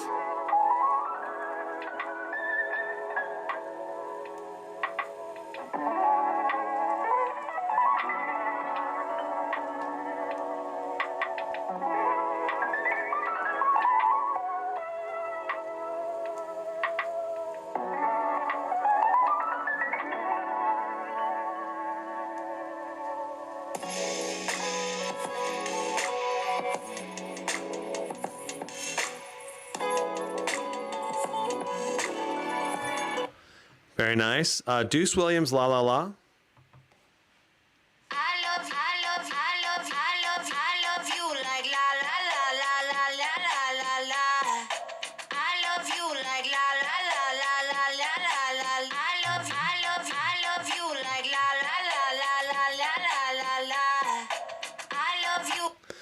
Okay, so let me see if there's also any audio programs to do any changes to the audio. I don't think MSI has much in the way of applications. Let's go to all apps and just see. But overall, there was a little bit of bass. There could definitely be more bass. The mids and highs were there. The overall volume was not that loud. So there is Nahimic. Okay, so we can adjust some settings in Nahimic here. All right, so we could turn audio effects were on during that test. We were on music with bass boost, voice boost, and treble boost enabled. So I can try playing Peter Spacey and deactivate that.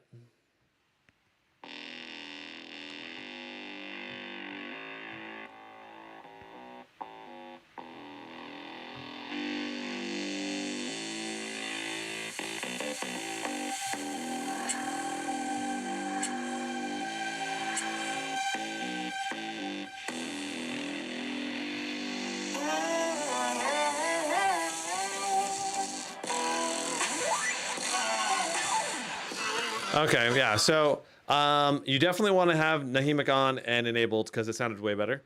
That said, the speakers overall are probably like a 6.5 out of 10, 6 out of 10.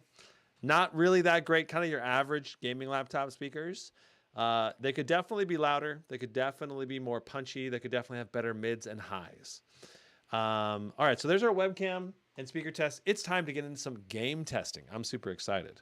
Okay.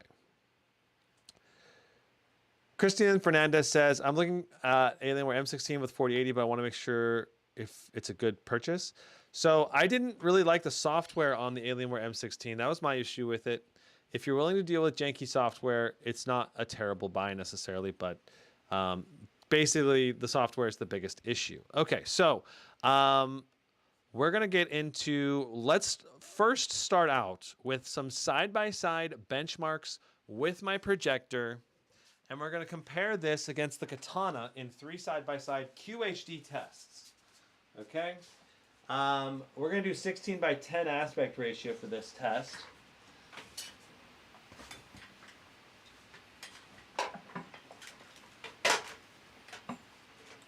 There we go. So we're going to plug in my projector.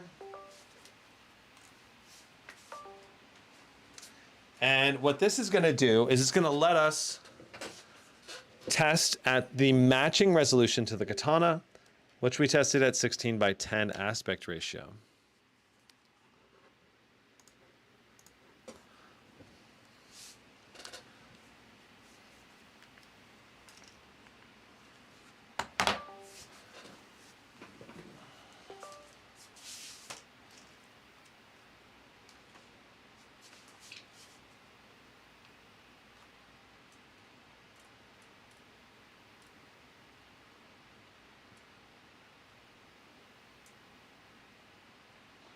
All right. So we're not going to do all of our tests at this 16:10 aspect ratio, but I want to get like a couple of tests out of the way. So we have some good comparison benchmarks with the other laptops I've been testing, because we have a 16:9 aspect ratio on the laptop itself. And the test that we're going to test, the test we're going to do split screen benchmarks with will have a 16:10 aspect ratio instead. But we are going to do some tests specifically to this laptop display resolution for most of them, but we're going to get 3 or 4 of them out of the way here at the beginning. Zabald says, what would you say about the Omen 17 CPU was a bit low? Do you think the 13900HX will keep up with the 4090 in it? 4090 was beast-ed stock. Yeah, it should. The 13900HX should have a lot better CPU performance because it's a multi-core CPU. And that's the thing about the 13900HX versus the i7 version. It has 8 additional E-cores, and that really helps with your multi-core performance. So, depends. Vertex says, Acer Predator Helios 300 or Lenovo Legion 5i i7 12th Gen 3060, both are available at $1149. Well, I wouldn't recommend the 3060 version at $1149 Vertex if you can save up and if you have a little bit of extra capital, it'd be really worth it to go to the $1,349 version of the Acer Nitro laptop that I talked about earlier in the live stream. It's this one. This one comes with a Ryzen 7 6800, 3070 Ti, 150 watt, 32 gigs of RAM, 1 terabyte SSD, QHD display for only $1,349. So that's obviously a lot better. Now we're going to need to change our resolution.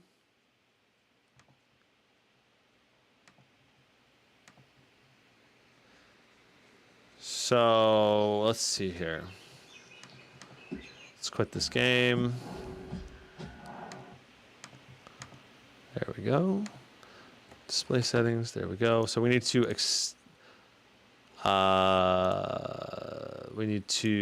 show only on 2.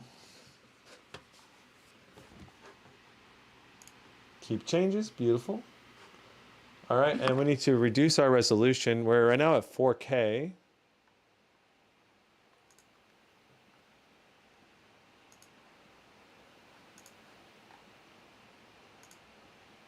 So we're going to do 2560 by 1600. All right, for these tests. And let's go ahead and run Red Dead Redemption 2.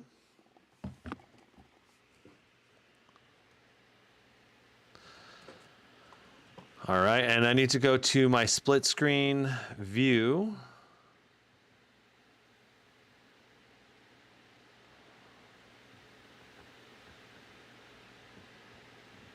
There we go. And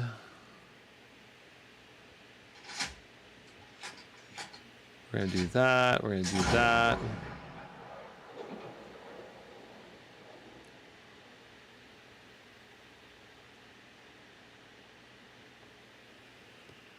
Beautiful.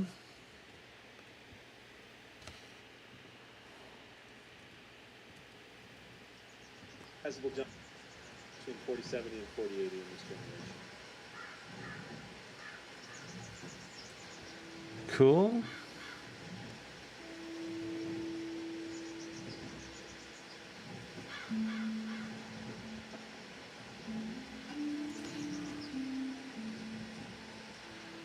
Beautiful. All right. And let's go ahead and get Afterburner running.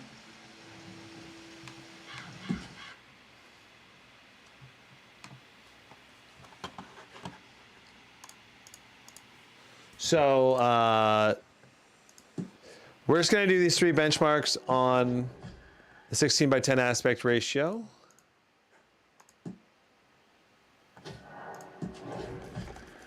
Then we'll switch back to the native display.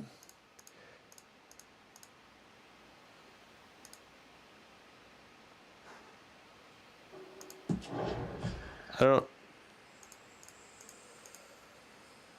don't really want this refresh rate, but anyway, we just got to turn off VSync. That's fine.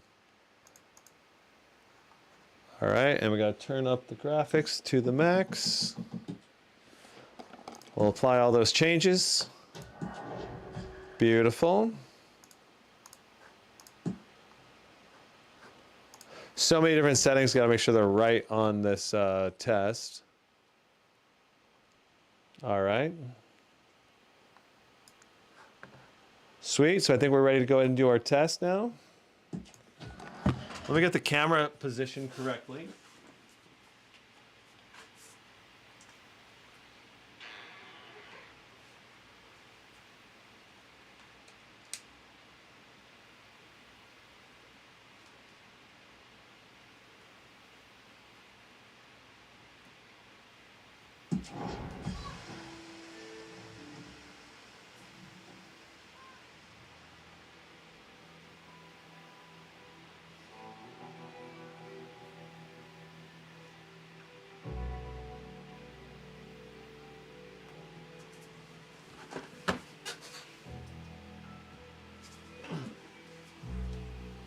All right.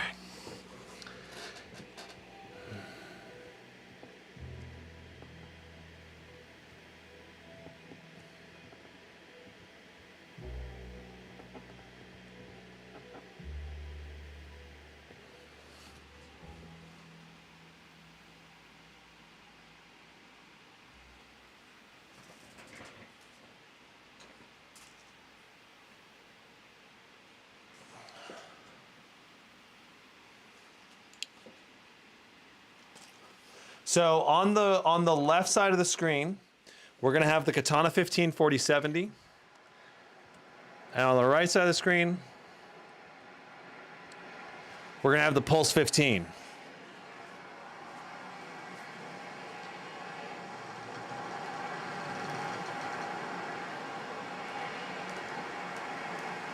Is Gigabyte a brand that you would recommend? I have owned a number of Gigabyte made laptops. I've owned Oris, or basically. Okay, we gotta get that muted here. All right, so hopefully we're getting pretty close to being matched up. And let me go ahead and set right, press right click here to get our averages going. Okay, so looking at our temps, our CPU temps are 76, 86, 69, 73. So our temps on the CPU are pretty good. Our GPU is doing 113 watts was the highest I saw there. Our GPU temps are really good at only 58, 69 now. 71, 69 is obviously not a big load, not an extended load, but it's still something. And we're able to see at least roughly what we're able to pull.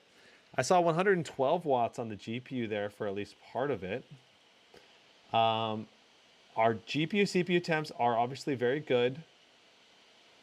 Overall, let's see, I gotta pull that down. Looks like that's the best we got.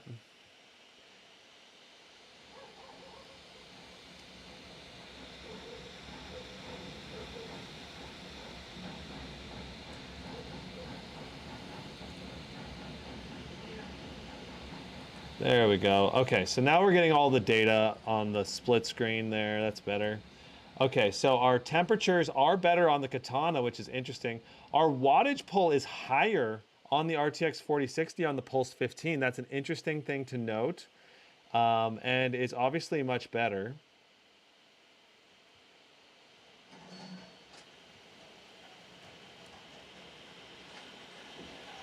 Oh, this is Red Dead Redemption 2 1080p. We need to jump over to right here. This is the correct lined up benchmark, okay? So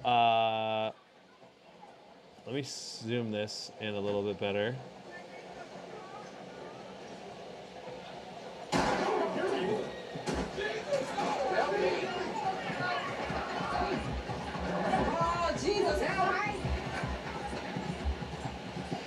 Because the Katana there was at 1080p resolution before.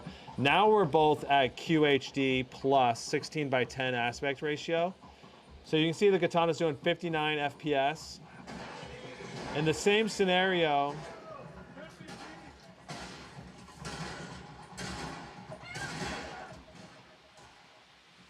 I had to turn down the Sonos sound system there. But yeah, the Katana was doing around 58 so far. And I didn't have the average going for the Pulse 15 during this test, but we're seeing about 5 to 8 FPS more on the 4070 Katana. And notice our GPU wattage pull being only like 85, 83, 88 on the Katana 4070. We're definitely pulling a lot more wattage with the MSI Pulse 15. That's very important to note. And it's the kind of thing that is a good sign for the Pulse 15, but we're still nowhere near the ideal length of time. Interesting that our guy got stuck there for the Pulse 15. So we got 48.7 FPS with the RTX 4060. And we were doing closer to like 105 watts most of the time. And we had 57 FPS with the Katana 15. So about an 8.5 FPS gain for the 4070 in this test, which is interesting. This time, so I'm going to try to make this a little bit bigger and positioned a little bit better for this next test. But overall, that was still a fairly valid test. I wish the I wish the Pulse 15 didn't stop. Like it stopped moving halfway through the test. Or not halfway through, but like the last like 10 seconds, it like stood still. Katana display looks too bright compared to the MSI. So that's just a matter of a camera exposure. I underexposed a little better on the camera this time, knowing that it kind of overexposed. Zabald says, "Enjoy your stream. I'm gone back to work. I'll finish watching later." Okay, sweet.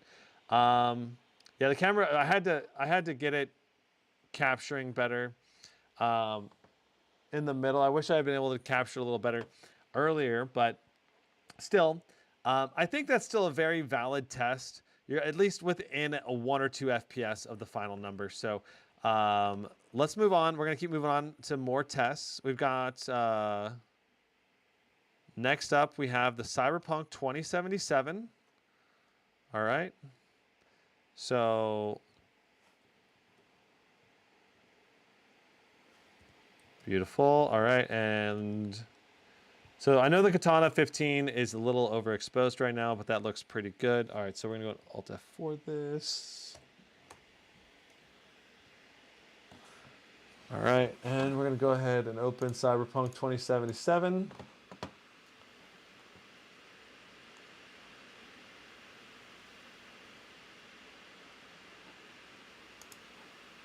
So right now I'm playing these games on my projector, and the thing is, so the projector's a really high quality projector, but in the last live stream for the Katana 15 one, where we're doing these comparison tests, where they're coming from, the Katana 15 live stream camera was just a little too overexposed, which is why it looks a little washed out compared to the one that I'm getting right now, or the ones I'm shooting on the right side, which is active right now.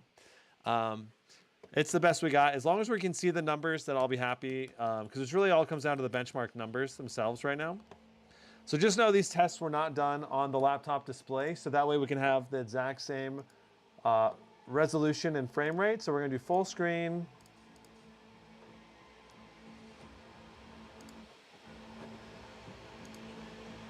We're doing ray tracing on Ultra, frame generation enabled. All right, DLSS is on quality. Everything else is on Ultra. Let's go ahead and run this benchmark.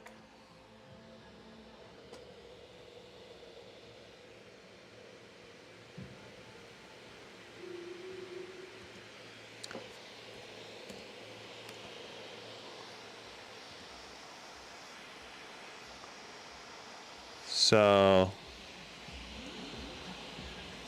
there we go.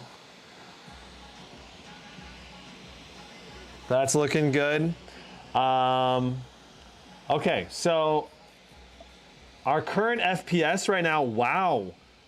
The Katana 15 is doing a lot higher FPS, doing 68 versus 50. All right, so big gains for the Katana. It makes me wonder if the settings were wrong or different somehow.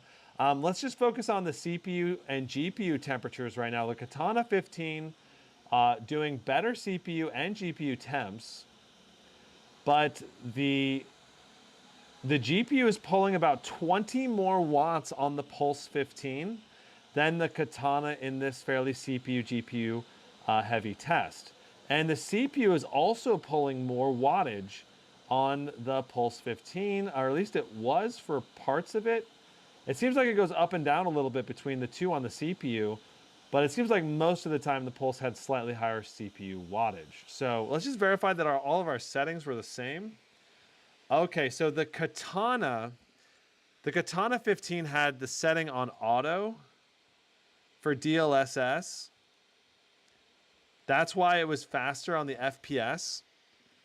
So right here, I'm not sure if you can see it, but the DLSS is on quality setting. Yeah, you can see that. So it's on auto versus we had quality set. So unfortunately, that was not ran at the same settings. I wonder if I redo the test at all. I don't think that I do. I don't think I realized I did it on the wrong setting. So let's roll that back, and we'll change the MSI Pulse 15 setting to be correct.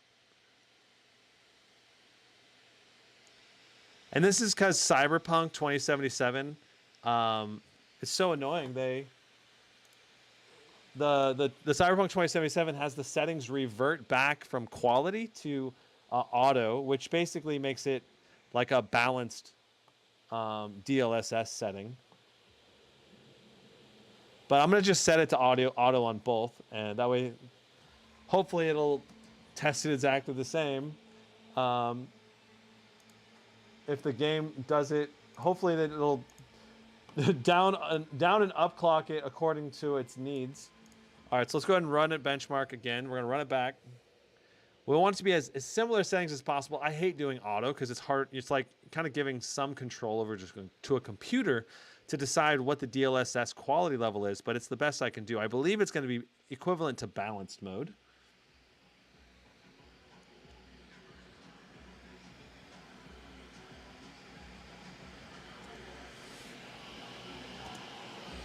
All right, so that should be very close.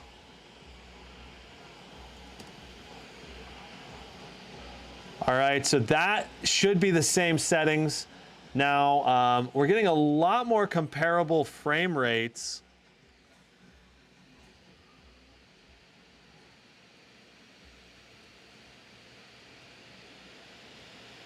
Very interesting. So, 79 FPS versus 65 FPS. That's much more realistic. All right, and our wattage pull on the GPU is still more, though, on the RTX 4060 and the Pulse 15. 96 watts versus 85 watts, 100 watts. We're rarely going over 100, though, in this fairly CPU, GPU heavy test. The CPU, I did just see 91 degrees on the CPU on the Pulse 15, which is interesting. All right, so our end result was 73 FPS for the Katana 15 and 60.55, so 61 FPS on the Pulse 15. So you get 13 more FPS going with the Katana 15, but you have the lower quality display, right? So there's your trade-off. Same resolution, same settings on those two tests. All right, so moving on to God of War. Let's see what we get.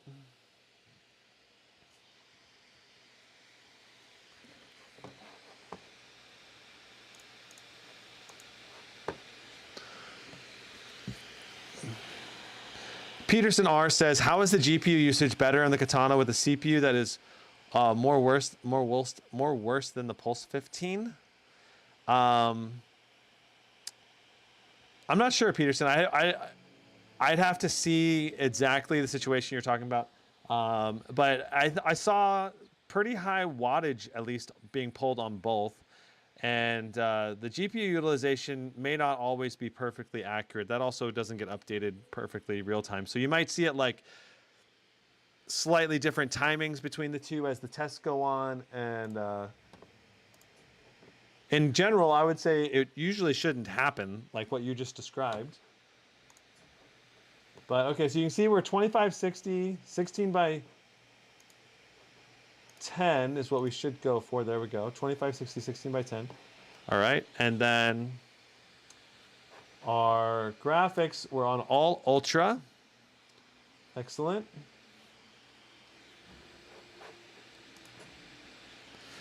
And we're also going to need to Alt-Tab and go into Afterburner here, benchmark 9, benchmark 0. All right. Okay, so I'm going to need to reposition my chair a little bit here.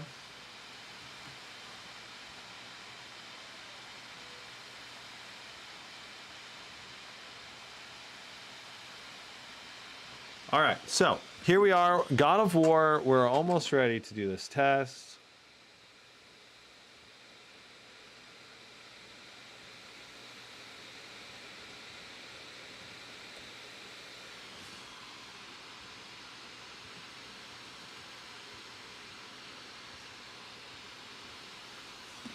All right, so here we go.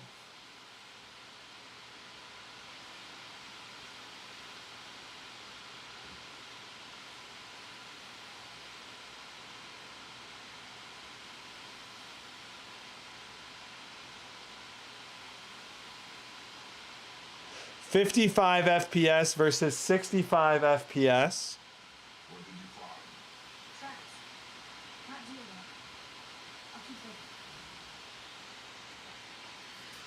Our overall average being 66.33 versus 57.34. So you're definitely going to get higher FPS if you go with the Katana 15 at this price point, but not massively different FPS. Very similar all around. Performance, it's like a 9 FPS difference. I guess that's 9 FPS. What's that going to be, like a 17% performance gain? That's not nothing. That is a substantial performance gain, I guess, in my opinion.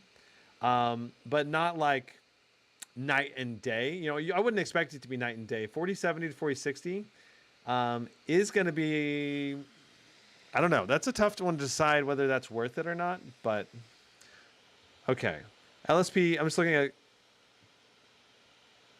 I'm looking at some of chat here. LSP says, even though it's stated to consume 140 watt, it's still limiting to 105 for the 4060. Yes, I agree. A 4070 laptop and a thin laptop, 105 is literally having the same performance. See, the thing was the Acer Nitro 5 was supposed to be a 140 watt RTX 4050, and we never saw 140 watts on it either. So I don't know. It's super weird. All right. So let's see here. Am I doing any other tests on this resolution? No, that's okay. All right. So let's go ahead and move on to just testing on this display now. All right.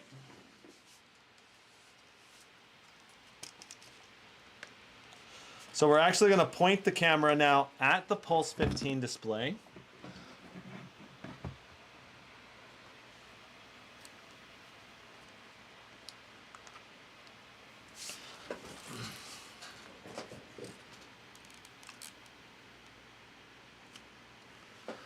As we continue on with our tests. And this is going to give us 16 by 9 QHD display. So let's go ahead and do Cyberpunk 2077, this time being ran just on this display. All right, so checking chat again. Refreshing.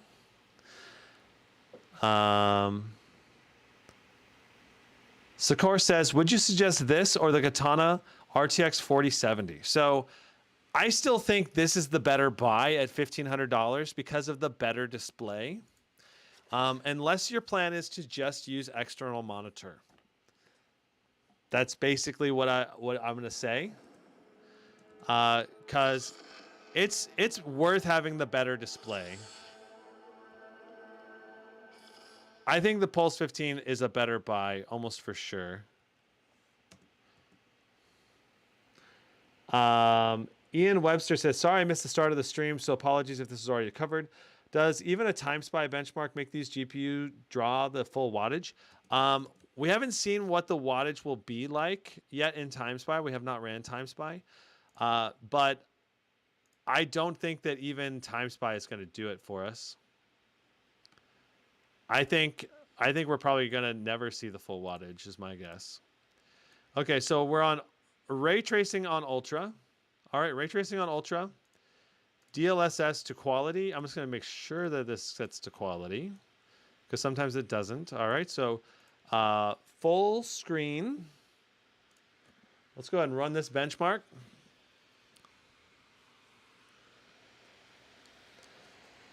What res was the Katana? We were both, those side-by-side split screen tests were done at 2560 by 1600. Both of them at that high resolution.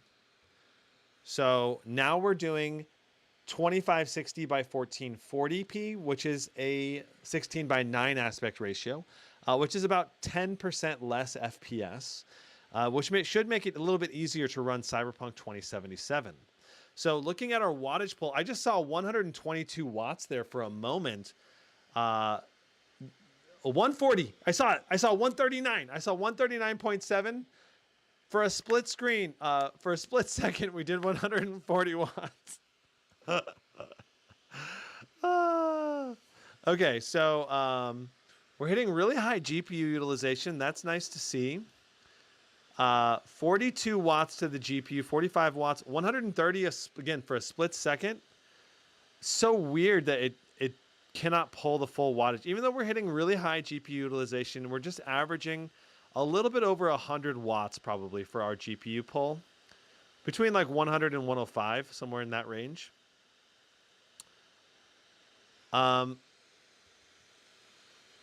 Okay. So what is our average there? It's hard to see. I got to move the I got to move this. Let's just go 650.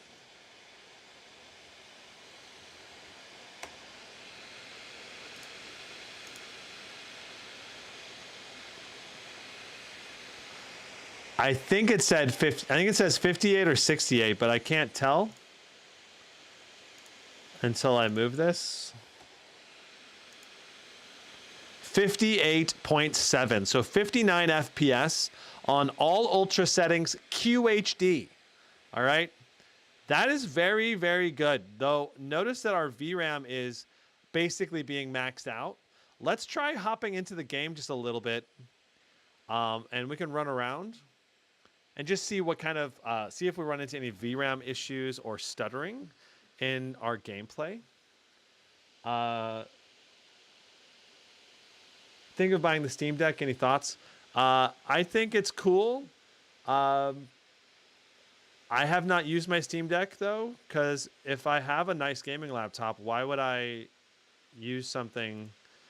You know, why would I play on something that's far inferior to a full-fledged gaming laptop? That's the only thing. Like, if you're the only time I'll think of using the Steam Deck is on an airplane, like a bus ride, or like when I'm traveling and I don't have access to my laptop or the ability to set it up. That's when I might use it. If you have a lot of situations like that in your life on a daily basis, then I think it could be a really good option. Ian Webster says, thanks for the reply. I love the content. Keep it up. Thanks, dude. Appreciate it. Brian says, hey, I like your stuff. Is the 3070 130 watt faster than a 4060 mobile? Probably not, but maybe. It's going to be very competitive. It's obviously going to be a little better than what we tested on the Zephyrus. So I just did a side-by-side test with... I just did a side-by-side test with a 3070 and a 4060, both in the Zephyrus G15 and G16. And the 4060 won every test I did. Okay, so popping into here, we got some gameplay. We're going to shoot some bad guys up. It's playing very smooth, very pretty good 1% lows at 35 FPS. So it looks very smooth for this gameplay. It's obviously not super high refresh rate gameplay, but it's certainly playable.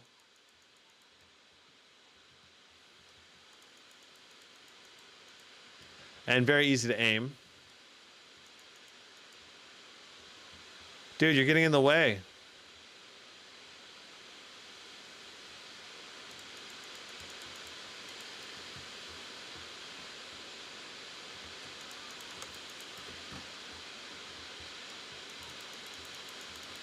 So notice that our VRAM right now is at 7.99. We are hitting the max VRAM usage on this laptop, but we're not stuttering in our 1% lows or anything. So that's a good sign, in a sense. All right, beautiful. So we defeated them. We averaged 55 FPS during that firefight. And our 1% lows really aren't too bad. It looks and plays very smooth still. This is, of course, on all ultra settings with everything maxed with ray tracing. If we were to instead do something like set everything to low with DLSS on quality. Now look at our FPS. We're doing 125 FPS, and obviously very good performance. So you'll have options with this GPU, even at QHD, and this is QHD resolution, right? Like it's not a low resolution. To be hitting 125 FPS is awesome. Now, if we turn off frame gen, then we're gonna see what we get on the raw rasterization, all low settings. Whoa, it's still 120. What? Super weird. Frame gen not giving us hardly any extra FPS in this scenario, which is super interesting. Only like 20 or 30 FPS. Maybe it's just inherent to this area of the game or something, but usually frame gen boosts are a lot more noticeable. Or maybe the frame gen's actually not turning off for some reason in the settings, because it should go down a lot more.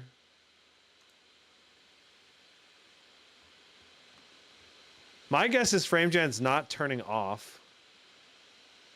That's weird. All right, let's move on to Dead Space. We got to keep moving through these games, but just know that that was a little janky right there with frame generation turning on and off. I don't know what's going on there, but that was weird. Diamond says, I sent you a message to your Gmail. I'll check it out, dude. Thanks. Jazz Pro X, is the RTX 4060 equal to a 3060 desktop? I have not tested a 3060 desktop. I'm not sure exactly, but I would guess that a 4060 laptop. Let me just check. I don't want to say what it is unless I'm actually checking it here. So RTX 3060 desktop. Timespy. So a 3060 desktop is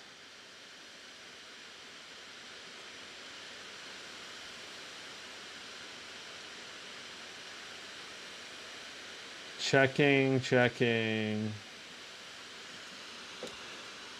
So right now this test at least got 8,519 for Timespy on a 3060 desktop. So this 4060 laptop should beat a 3060 desktop in both raw rasterization and frame generation games. When frame generation is taken into account, it's obviously a huge win for the RTX 4060.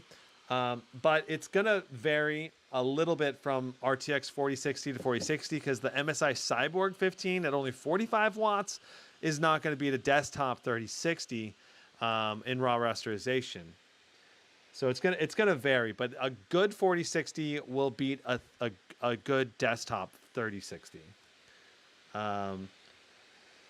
Ferry says, I genuinely believe that a Flow X13 with 4060, 60 watt might just be a couple frames of the 4060 105 watt. I'm genuinely ecstatic to see that review because if you're going by pattern, then the lower wattage is something to be reckoned with in its own domain.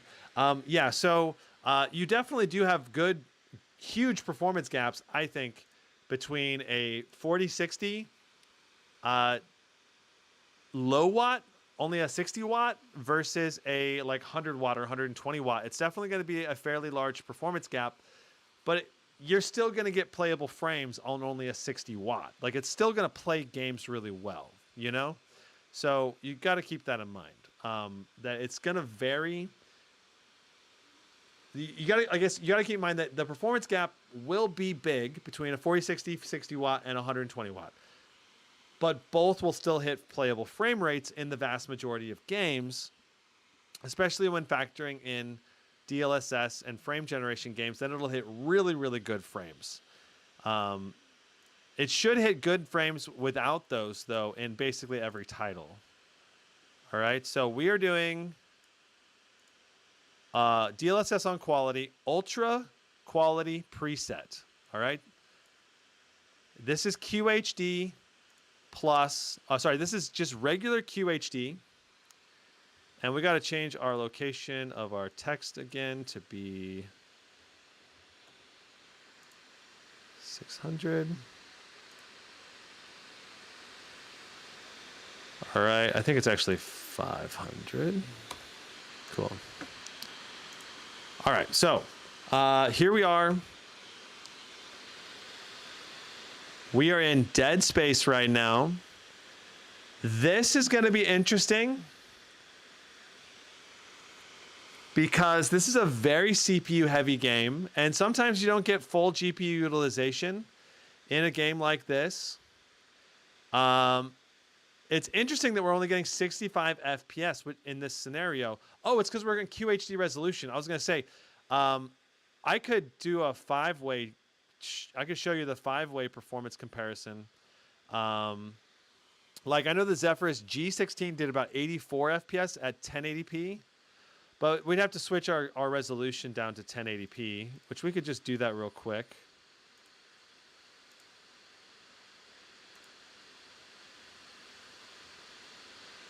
All right, so the Zephyrus G16 in this scenario was doing about 85, 86 FPS.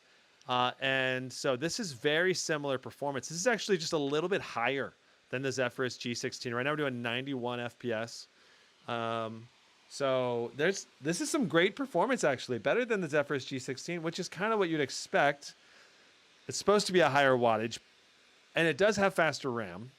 I'm guessing the faster RAM is the reason we're getting a performance boost in this scenario, because the actual GPU boost is nothing. So let's jump up to QHD resolution. Let's see how we do at the higher resolution. It's going to help us not be as CPU bound jumping up to QHD resolution. I'm guessing we will be GPU bound in this scenario. All right, so I just refreshed our FPS counter. And we're going to just walk up this hallway here, and then we'll walk down the hallway coming back the other way.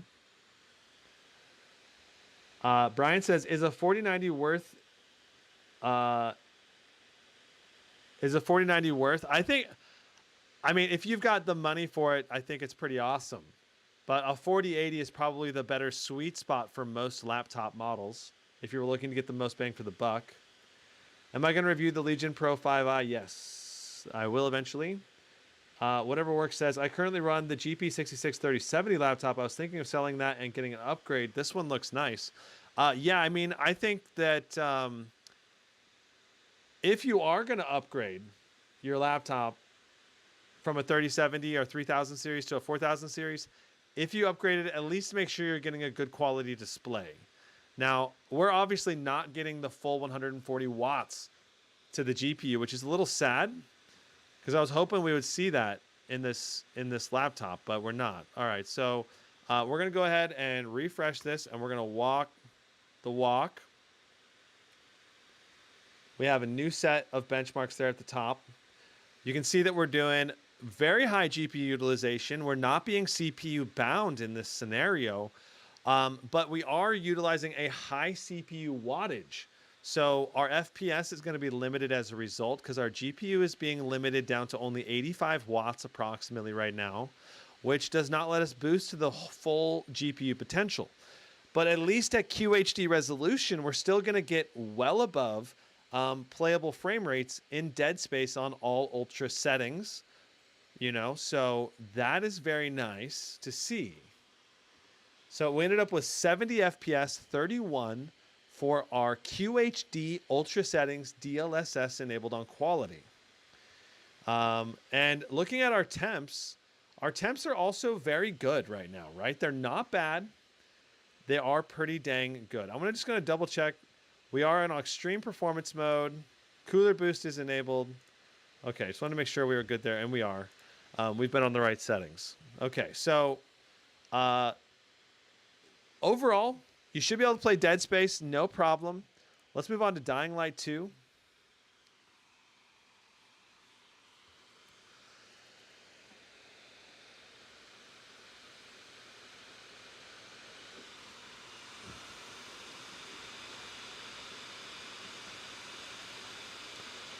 Diamond, I don't see your message, but I'm not gonna respond to a message.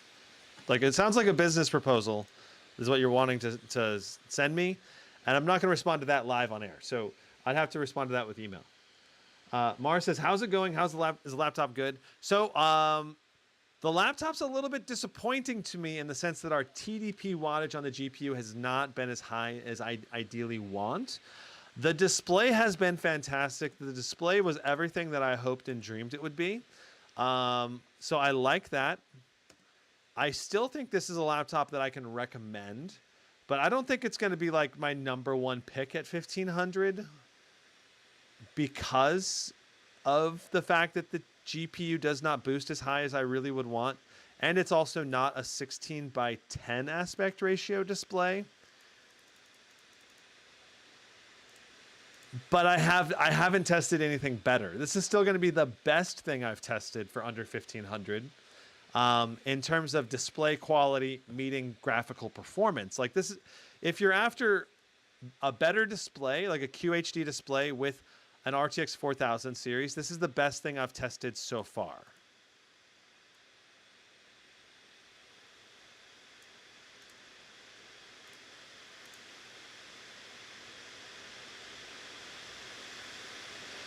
Right, so beautiful. So we're at QHD, 16:9. DLSS on quality, frame generation is enabled. We're gonna go ahead and run this benchmark.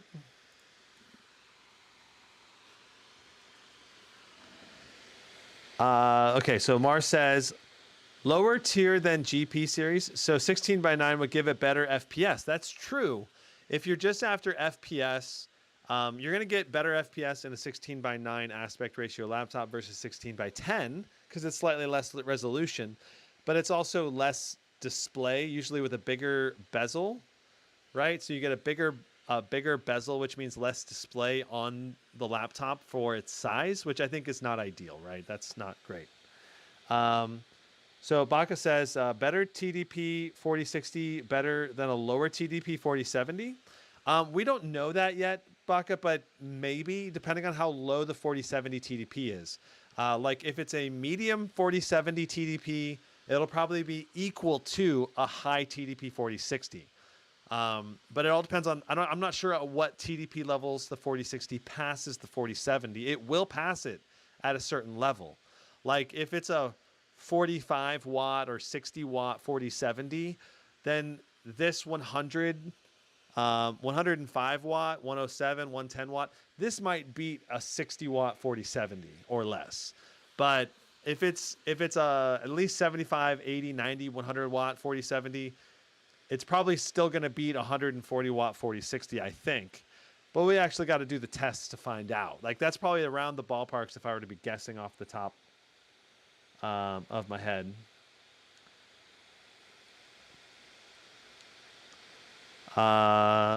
Laro says, hey Gizmo, for 1080p editing, do you think there would be an improvement from a 4060 to a 4080? Thanks in advance. Yes, a 4080 is going to have twice as many video encoder boosters chips in the GPU. So you're going to get more video editing power out of a 4080 and a 4090. There's basically like twice as many. So I would, if you're going to do GPU editing, then yeah, I would definitely recommend it. Now, I missed the actual very end of that benchmark, so I'm going to go ahead and just check the live stream. So right now it looks like we did right at 4950 FPS for QHD. QHD gaming.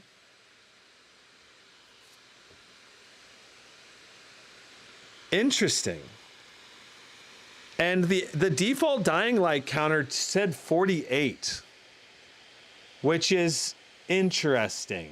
I don't know if this counted correctly or not, because usually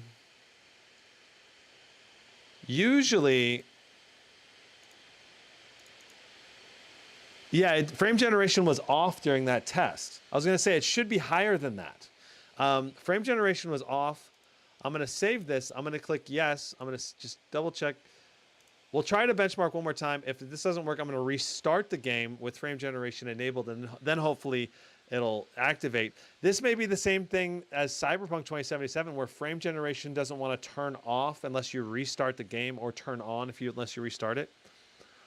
So, and I've had this bug happen in Dying Light 2 before. So I think we should be able to get noticeably higher FPS than 54. So we're going to restart the game. We might... Let's see what we get if when we restart it.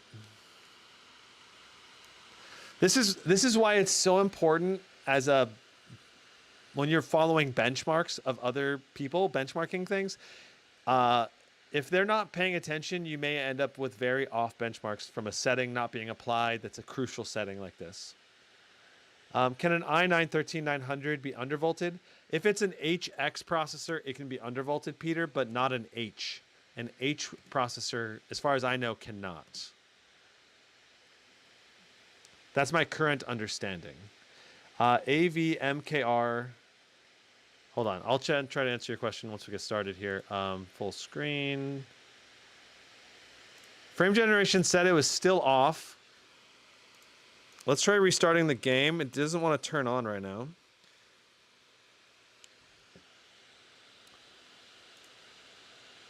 We'll try this. I mean, if it doesn't turn on this time, then I don't know. It's probably a driver issue or something. Driver or game update issue. MKR says, I'm planning on getting a 4090 desktop for productivity workloads and games. Given that a 4090 does get into CPU bottlenecks in occasions, do you recommend going with an i9 or save for later upgrade for CPU? Well, I mean, obviously I would say productivity workloads and games. I mean, then yeah, I mean, I would get an i9-13900K if you can. Frame generation is on now. Okay, so now we can see the difference between frame generation being enabled and disabled. We got 50 FPS last time. Hopefully this time it will render correctly and we can get our accurate FPS for frame generation being enabled. Let's see here. Brian says 13th gen i9-13980HX 4050 or 4060. I'm confused about your question, Brian. I'm not sure what you're asking. Okay, so we were doing around 50 FPS before. Now we're doing 75 FPS with frame generation finally turning on. So this is around a 50% bump to performance, at least initially. We'll see as we continue through the test. I'm guessing it's going to continue to go down a little bit. So it might only be like a 40% bump or 35% bump to performance. But frame generation is obviously going to help us boost our performance or in smoothness. It's going to boost the smoothness of the gameplay pretty noticeably.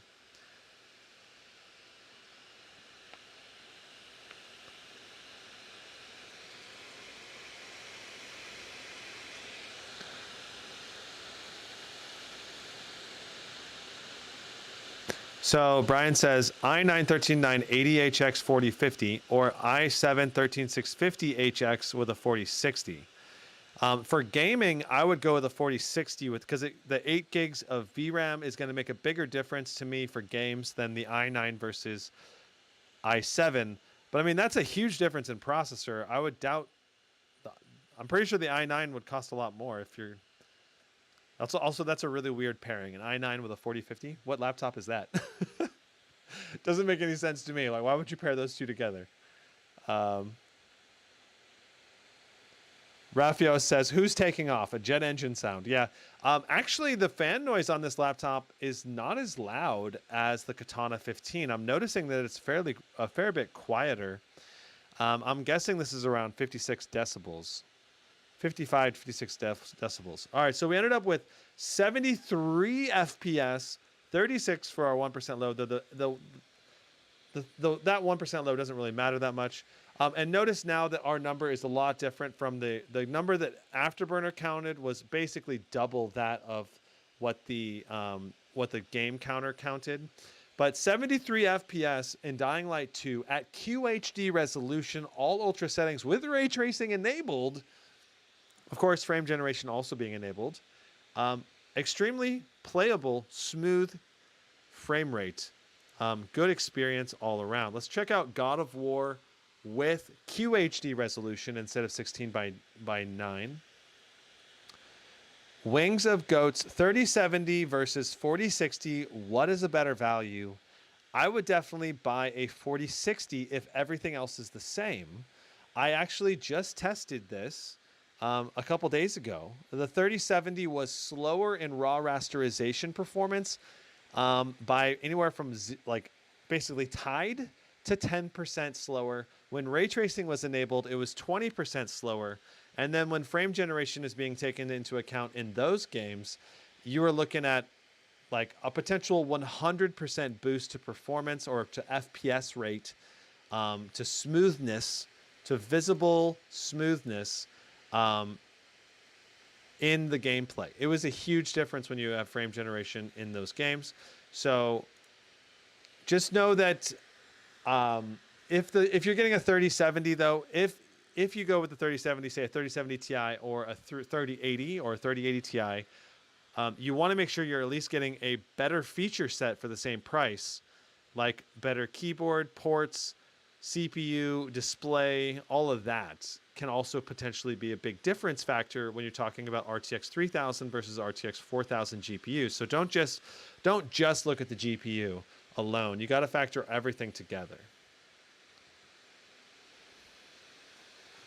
All right. Sweet. So let's go ahead and thank you so much for the super chat. I appreciate it. All right. So let's go ahead and jump forward.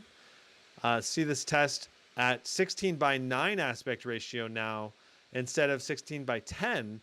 I believe we saw, what was it, 55 FPS at 16 by 10. So jumping down to 16 by 9, now we're doing 59 so far in this little run-through test. So 61 and 30 for our 1% lows. This is obviously a very playable, good gaming experience. I like to see it. Let's hop into Hogwarts Legacy. Wings of God with the $2 super chat. Thank you so much. What 4060 laptop for $1,100? So if you go with a 4060 laptop for $1,100, if you have no more money to spend than $1,100, then you're probably looking at the Gigabyte G5 for a 4060. But if you have a little bit more to spend, then you can get a display upgrade and more RAM, bigger SSD if you go with the Acer Nitro 5, at least if you're buying it today.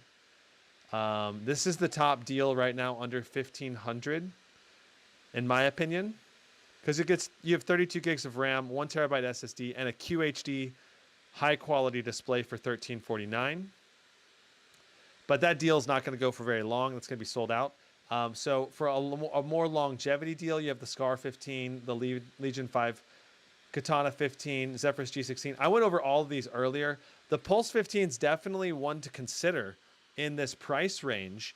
And I don't think it's a bad buy by any means. I'm just right now, the only part I'm trying to get past is just the fact that this 4060 is not even close to the advertised 140 watts of power throughput, right? So here we are. We're in Hogwarts. We've got all ultra settings with textures on low because of VRAM limitations.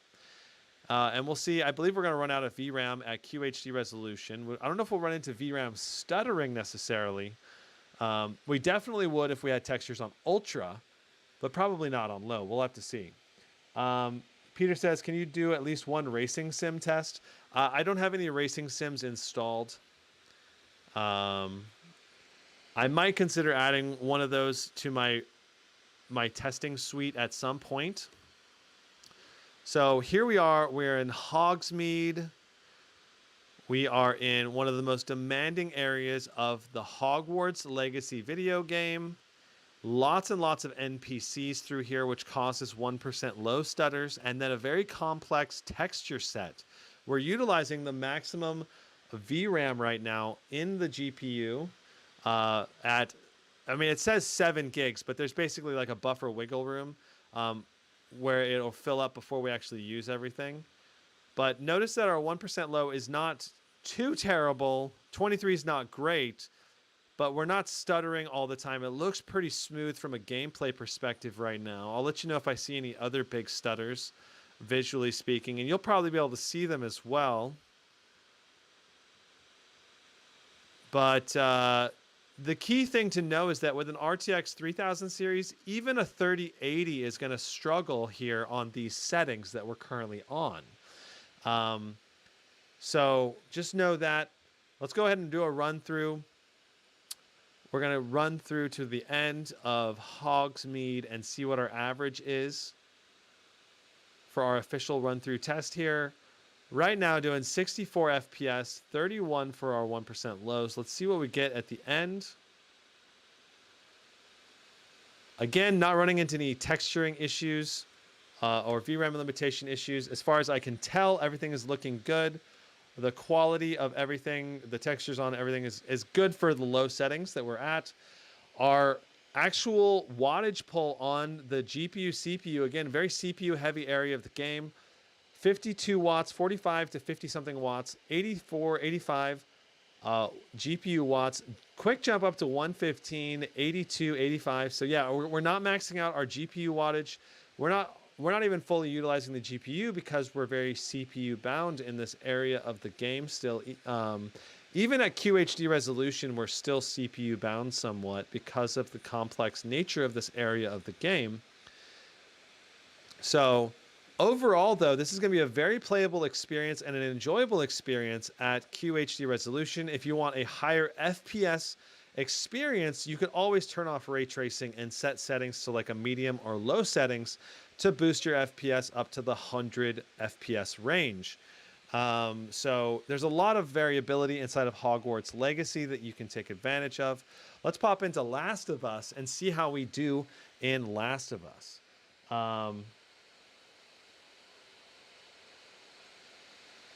Is there a mux switch? ZZ, yes, there's a mux switch, and we are currently in dedicated GPU only mode.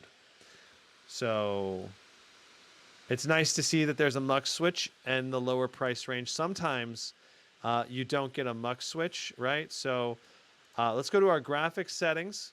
We are wanting to go on ultra settings. Notice that we cannot do ultra settings because our VRAM is limited to only 8 gigs. Right here, it's wanting 11.5 gigs of VRAM.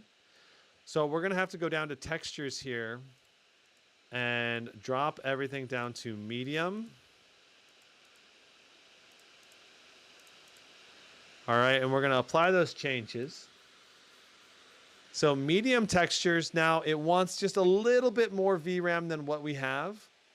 Let's go ahead and play the game and see if we run into any issues. You could obviously drop it to low to drop the VRAM requirements even lower, but this is another example of a game where VRAM is going to limit you if you're on an RTX 4050. I'm not sure exactly how it would play yet, but I actually kind of want to test this game on the 4050. I do plan to do that. I'm downloading it on the Nitro 5. I did last night, so at some point I'm going to do another test, and we'll see what our FPS is and if we have any stuttering with only 6 gigs of VRAM in Last of Us. It literally may crash on us over and over again, which would be the worst case scenario if it crashes. I would love to see better texture optimization in the games to at least be compatible with 6 gig VRAM GPUs, because there's a lot of budget-oriented laptops now that only have 4 or 6 gigs of VRAM, and this year, the budget RTX 4050 has 6 gigs of VRAM. So that's really where I would say that new games need to target at least being compatible with 6 gigs of VRAM. Mars says, problem here is that it can take hours to build the shaders. Yes, we are currently building the shaders on the game. It's not done yet, so all these tests are going to be done with the shaders being built. So just know that these tests are done inside that context. Yeah, so know that the performance of the laptop may go up a little bit when the shaders are fully rendered out.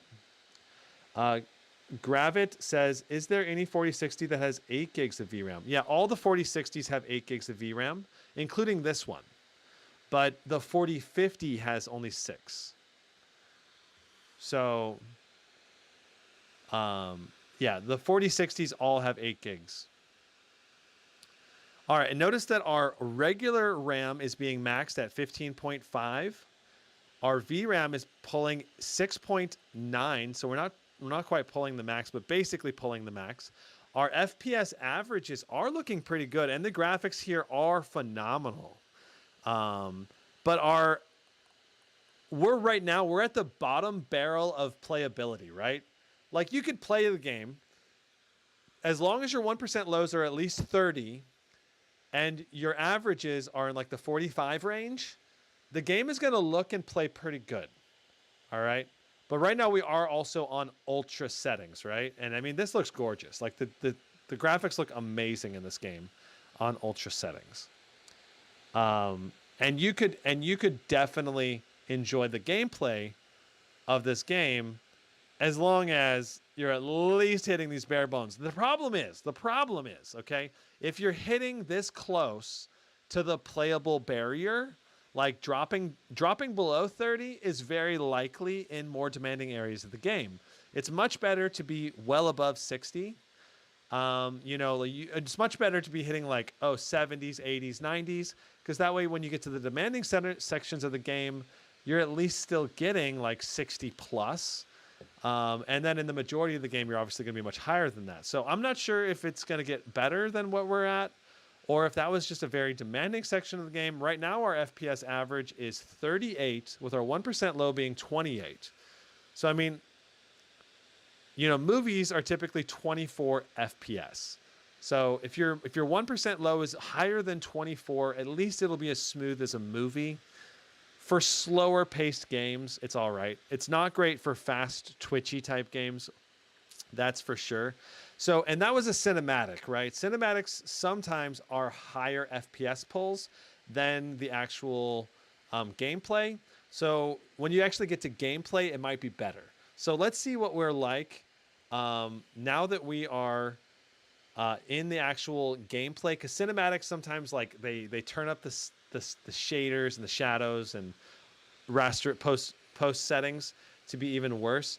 And then sometimes the gameplay is better, but sometimes it's the opposite too. Sometimes it's even worse. So right now I'm actually playing the game and we're going from 30 something up to 40. Our 1% low is still saying 28 though.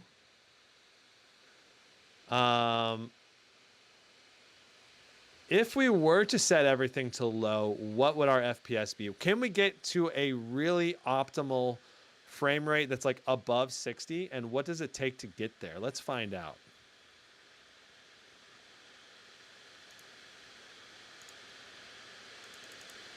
So if we set everything to low,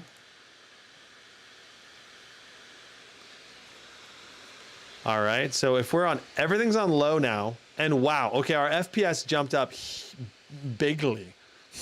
Our FPS went way up. I hate the word bigly. Anyway, so we're in 80. So this is a lot better. So at least you can know that with Last of Us, if you turn it to low, you can still get very playable frame rates, even on QHD resolution. I like to see that we at least can hit playable. So there's going to be somewhere in those medium to high settings is probably where you would end up playing this game at. Let's go ahead and just jump over to the default options display. Oh, there is. Oh, here we are. Let's try turning on DLSS to quality mode. Okay, that helps. Now look at our FPS. Holy schmoly.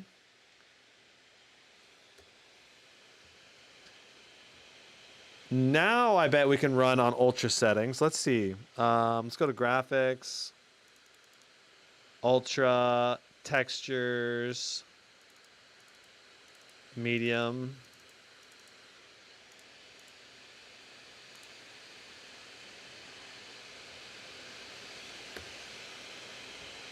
Okay, now we're hitting ultra settings with 64 FPS. Now we're in business, all right? You just got to turn the settings down. Let's try, I'm going to try loading to a further part in the game. To where I'm actually at in the game. Let's see here. This is where I'm at. I've been playing, I'm like 2.5 hours into the Last of Us storyline. I watched the whole TV show, and now I really want to play the game because it's so good. Let me check chat. Let me check settings. Try medium. Try high mix. The issue with this game is anything under high textures looks like garbage. I don't think it looks like garbage. It just doesn't look amazing. You know, like the graphics still look pretty dang good. Like low is not good though. It's like, I would say medium is still good. Low is mediocre. It's not like you can't enjoy the game though, right? You can still enjoy the game. Medium textures is okay-ish. High are excellent. Ultra is still better. It's like ultra textures are a noticeable improvement. I do agree. I do agree that ultra textures are a noticeable improvement. The big thing though is smooth frame rates is more important and being able to just enjoy the game, you know? So like these are medium textures and it's not like it looks awful, you know? It still looks like pretty decent graphics, like better graphics than most games have, okay? On medium textures. Like that's my take on it. Okay, so I just refreshed the FPS counter. Let's see what we have. So we're running through this like downtown environment. I know you can't see there's a bunch of buildings near me, but there was a bunch of buildings, at least when I walked into this area. And I fought and killed a bunch of zombies in here. And at least in this area as well, we're getting over 60 FPS.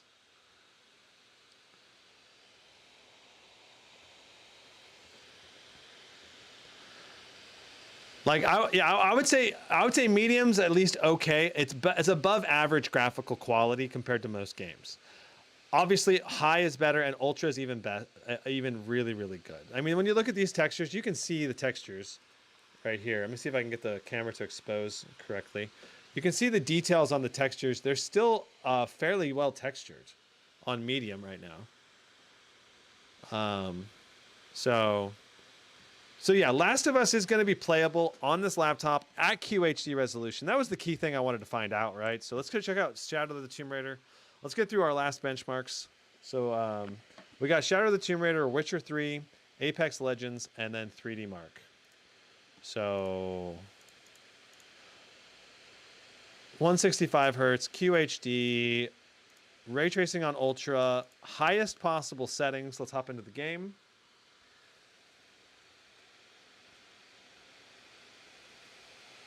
Chicken says, medium isn't too bad on a laptop, probably a bit iffier on a monitor or TV.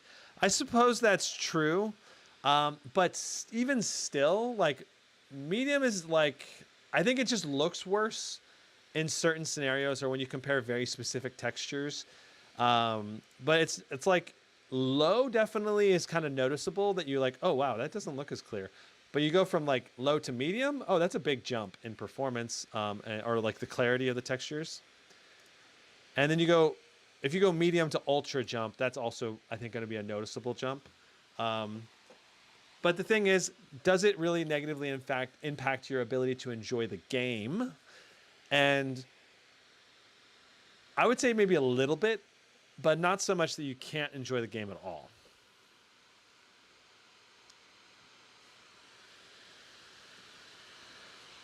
All right, so here we are. Shadow of the Tomb Raider. This is obviously a very demanding game. We're at QHD resolution. So our goal here is we want at least 60 plus FPS. The ideal FPS range for this game is probably more like 90 because there is some action elements to this game where you're aiming bows and shooting guns and stuff. So 90 to me would be the more ideal FPS range. But of course, we do have ray tracing on. We're at QHD resolution with DLSS on quality. So we'll have to see what we get. You know, some of the RTX 4090s in this game got like 150 to 160 FPS range. 170, I think, was like the highest. And that really shows you the power difference between an RTX 4060 and a 4090. Because right now, a 4090 is doing like 100 FPS more. It's like such a big difference. It's not that this isn't playable. This is going to be playable, I think, but still. Okay, Rawl says, low looks bad, medium, high looks good. It's very zoomed in. Have you tried Dying Light 2 1440p? Yeah, we did that already, Rawl. And we got, I think, 70 something, 80 something for 1440p. Okay, Walid says 3070 Ti, $2,000, good price. Not really, unless it's just an amazing laptop in every other way, like super high-end premium. But even a Razer Blade laptop is like 1,800 right now for a 3080. So, yeah. Chicken says, actually currently testing out a Legion 5 3070 Ti. I grabbed it off eBay for $1,200. That's a pretty good deal. I'm guessing it was used since you got it off eBay. But yeah, buying used, like buying a lightly used laptop is probably the best way to get a bang for the buck. But it comes with big risks in the sense that you don't have a warranty usually. Oftentimes there's no warranty, and you don't know what the user had done to it before that, or maybe they're selling it because there's a specific problem with it. So it's always risky when you buy used unless you really trust the person that you're buying it from. Looking at our CPU temps are great. Our GPU temps are great. We're getting good GPU utilization, but again, we're only pulling 100 watts of power through the GPU during this test. So I would not call this 140 watt. I would call this like a 105 watt or maybe 100 watt system. We ended up with 83 FPS, which is pretty dang close to the ideal FPS range that I was talking about for this laptop, for this game in terms of gameplay quality. Very good. Let's move on to The Witcher 3 now. Alessi says that is the normal velocity. I'm not sure what you mean. I believe you mean fan noise. Right now we're on maximum fan noise. So, yeah. Maximum fan noise currently. You're not sure if you're going to keep the... Oh, yeah. So just continue your comment. Not sure if I'll keep it because I misread it as a Pro, which has a better screen. Oh, yeah. Yeah, going to the QHD display is a nice upgrade for sure. And I think the biggest downside to the Legion series right now, when you compare it to the competition, is the fact that it's only 100% sRGB on the display, so it's not as vibrant of a laptop display. And they don't even offer an option to get 100% of the P3 color gamut on any of the laptops, even the most expensive ones, which kind of sucks. Overall, in my opinion, I kind of wish they offered the 100% P3 color gamut with at least 500 nits, like almost all the other top laptops this year. So graphics is going to be on Ray Tracing Ultra, DLSS set to quality. Our game will be not unlimited. With frame generation, we're going to turn that on.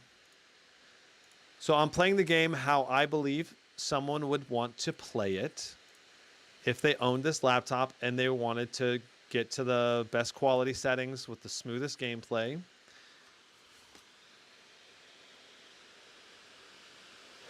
I read some regions had a Legion 7 with mini LED, but doesn't seem like that's out yet or available in the States. Yeah, I have not seen any indications or announcements of that, but that may be true. I think some of the Asian markets may have that option. Though I don't remember reading anything about that in the testing or in the announcements for the game. Okay, so here we are.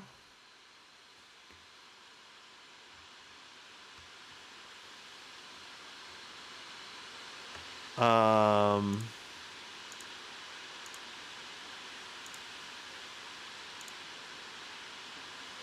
says frame generation is already on.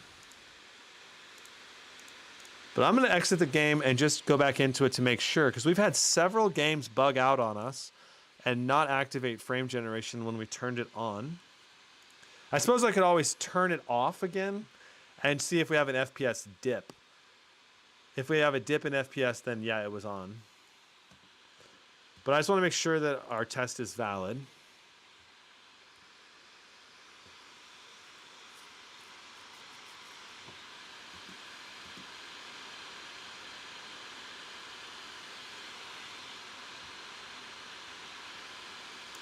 Okay, so I turned off frame generation. And yeah, now we're dipping down to 33. So if you wanted to play this without frame gen, it's not going to be a very good experience at only 33 with 25 for our 1% lows. I mean, you could play it, but it doesn't look that smooth. If we pop on frame gen,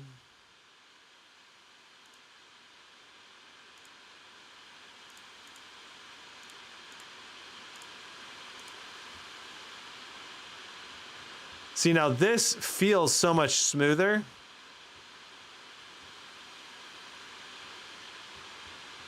But it's still, I would say I would still want a little more FPS ideally when playing The Witcher 3. But we're going to still test it like we have the settings set up right now. Obviously, it'd be very easy to push the FPS in this just by turning off ray tracing alone. Everything else could be the same. All right, so here we are with our test. Let's see what we get.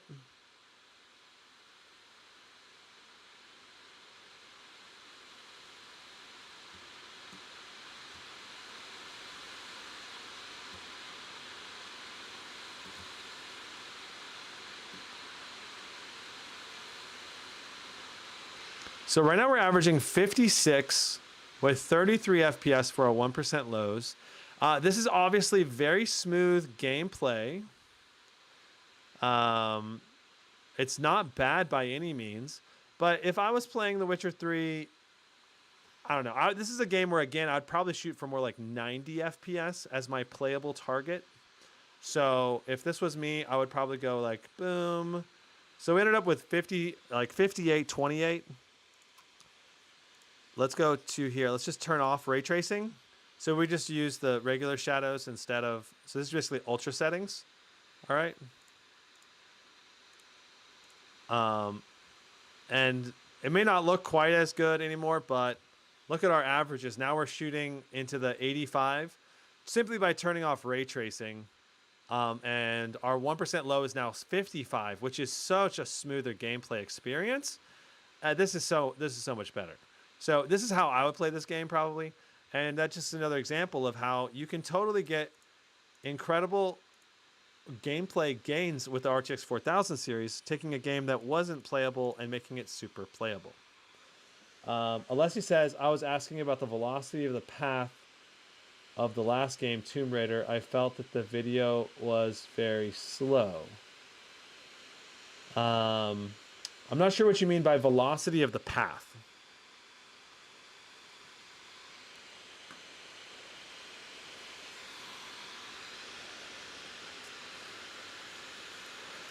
Chicken says, I found my frame gen felt great going from 60 to 120, less so going from 30 to 50 to 60. Yeah, well, ideally, you wouldn't really want 50 to 60 anyway. You really want to be shooting higher FPS than 50 to 60 so you have that wiggle room.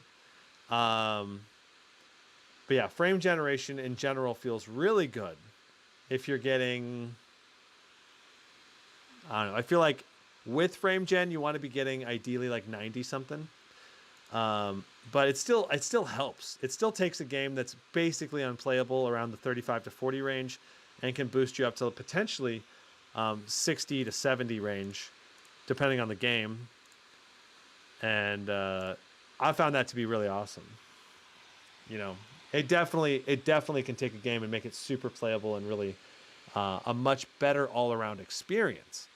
So, not necessarily perfect, but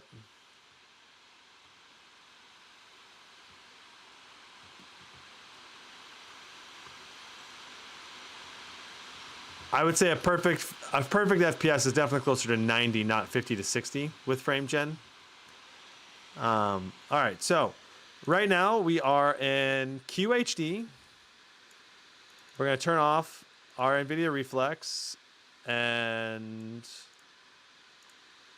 so we're set on very high settings right now. All right. We're gonna go ahead and just do our. Oh, hold on. I have my.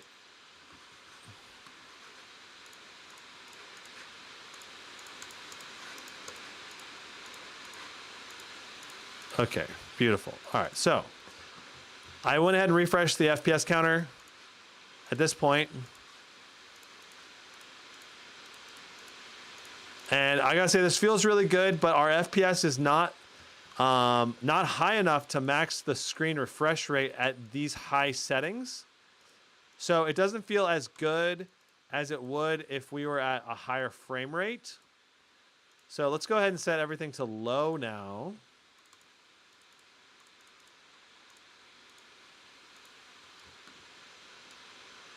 All right, so now it's gonna target the 165 FPS cap of our display. Because we didn't take off our FPS cap. And you can see right now we're getting 160, 133. It's going down a little bit because we have this menu popping up. We gotta turn off our FPS cap here.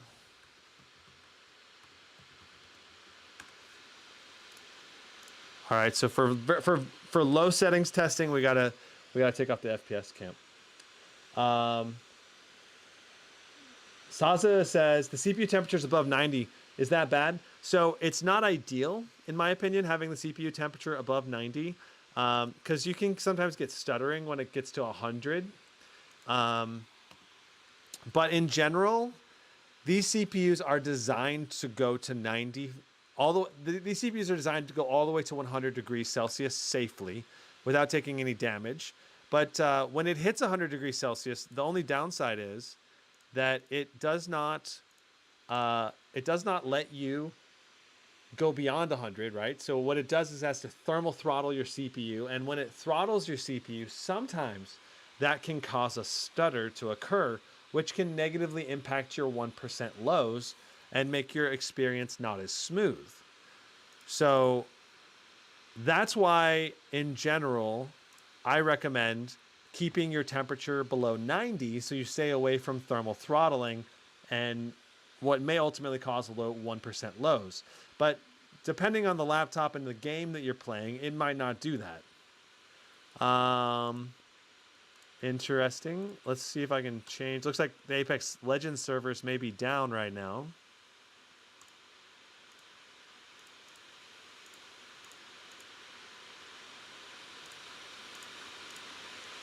But as far as like the screen responsiveness, right? In Apex Legends, the key thing I'm looking for is screen response rate and ghosting.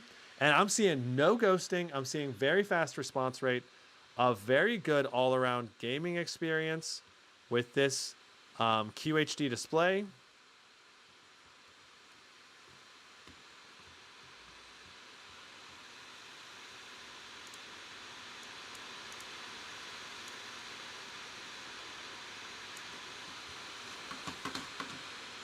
Okay, so our low settings right now. So looking at our temperatures, we're averaging around 70 to 80 degrees on the CPU, 72 on the GPU. That's pretty good. We're getting 107 watts to the GPU, 105, so around 105. Let's go ahead and just do a little more of this. I'm gonna go ahead and reset my average so we can get an FPS average.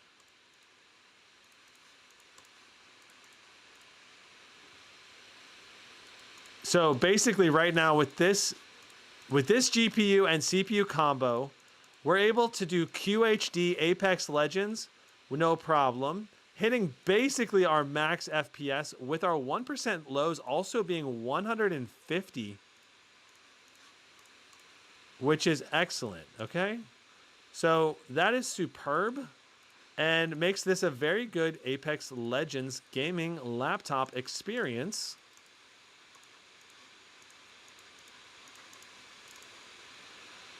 Excellent.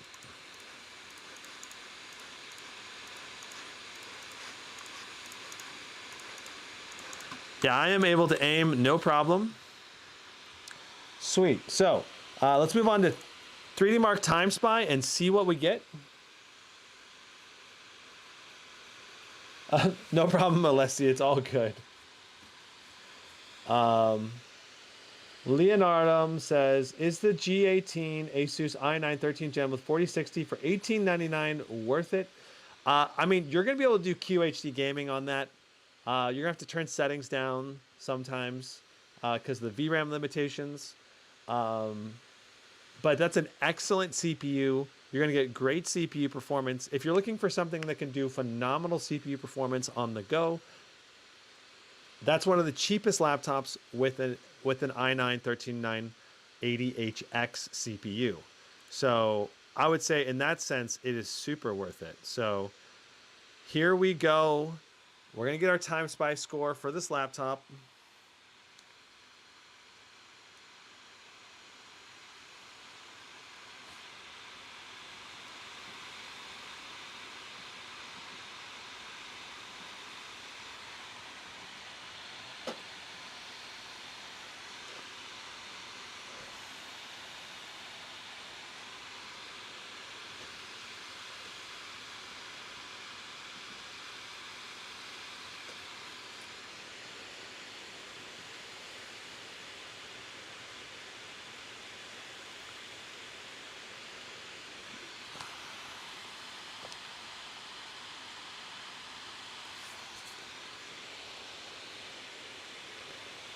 Dun, dun, dun. Okay, so what are your predictions for the Timespy on this? I'm thinking it's going to be probably over 10,000. I'm thinking probably around 10.3, 10.4, maybe 10.6. We'll have to see. So starting out, we get 66 FPS, 62. Looking at our GPU wattage levels, we're doing 103, 105. Once again, we're not hitting the 140 GPU max GPU claimant, which is not great. I really wish we were. Our CPU is only pulling 125 watts of power, which is, not that much. And yet we're still only getting 106 watts to the GPU. I wonder if we go to balanced mode, if we could get higher GPU performance levels. I'm not sure. I think I'm going to try testing balanced mode and seeing what happens.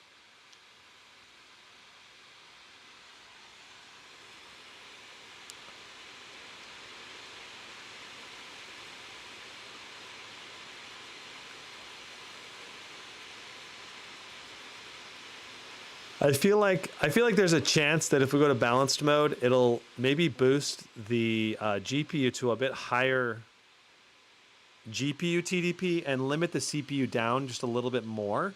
And that might actually change our benchmarks a fair bit for all of these other games that we were testing, but we'll see. But that's only if that's the case.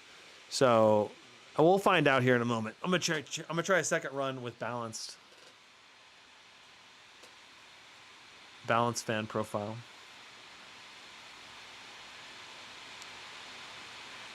So our temperatures are really good. 65 degrees on the CPU, 66 on the GPU. We've had very good temperatures in this laptop the whole time we've had tests. There we're seeing 109, basically 109.7 watts, so 110 watts pretty much. To the GPU, that's one of the highest amounts we've seen in a more sustained manner. Again, about 110 watts again there for a little bit. A little bit sad that we're not, there's 120. We saw 120 for a second, 110. So 110 watts, it might be a fair description of this GPU if it can actually do that more consistently.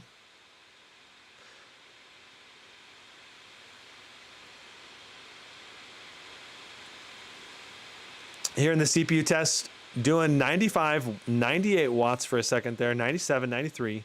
Nice to see some really high CPU wattages for that Cinebench or that Timespy CPU test. Okay, so we got, all right, so we got 10,396 with a CPU score of 12,622.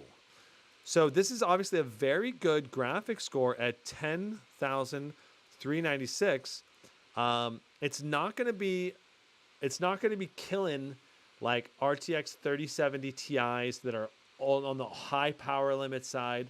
You got to remember the power limit on this laptop is only about 105, 110. So you got to compare apples to apples performance, and really be looking for comparing this laptop against other laptops that have around the 105, 110 watt power limit for the 3070 Ti or 3060s, right? Because you got to look to do apples to apples on the comparison. So MSI Center is not interested in loading right now.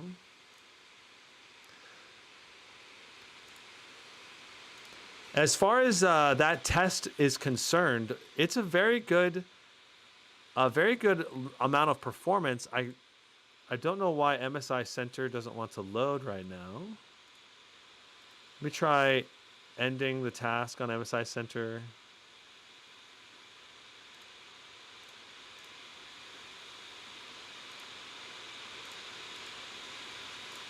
Okay, it's reopening now.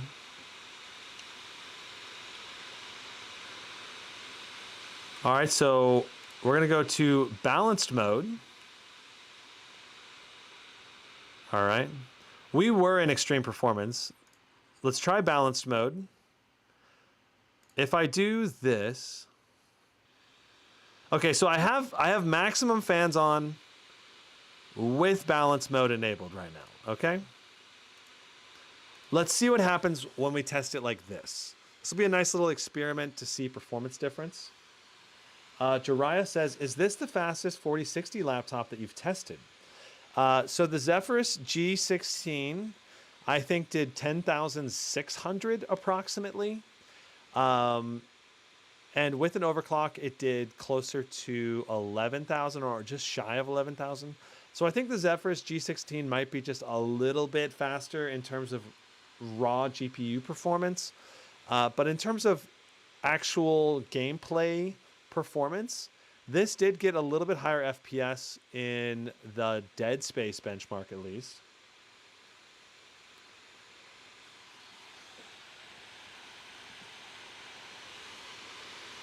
Diamond, I did check my email. I did not see any email from you. I just checked it again. Not sure if it went into spam or not. Fartmandia says, LOL, watch it do better in balanced mode. I mean, that would kind of suck in a sense. Watch, we see 148 watts constantly. That would be very silly if that's the case, but I don't think we'll see that. Nah. Okay. So balanced mode, we are still seeing only 103 watts, 102 watts. So good to know that balanced mode's not doing anything different. Let me try cycling into. So I've turned off of the fans. Max fans is turned off. Let's try quiet mode. Let's see what we get for our TDP. I don't know if it's going to actually change our TDP mid render. It's all good. I'm not going to worry about testing it.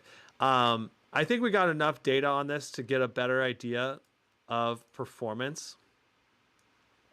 And we're out of time for today's live stream. So we're going to move into our summary wrap up of everything we found out about the laptop. All right, so let's go ahead and move to this camera. Let me go ahead and add the light here for our background lighting. And let's wrap up everything we found out about this laptop in a nice like 10-minute wrap up. Okay, and I'll give you my final thoughts on it.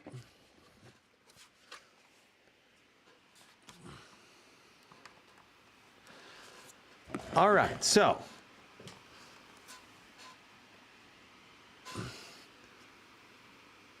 here is the MSI Pulse 15. This laptop is got a lot of potential to it.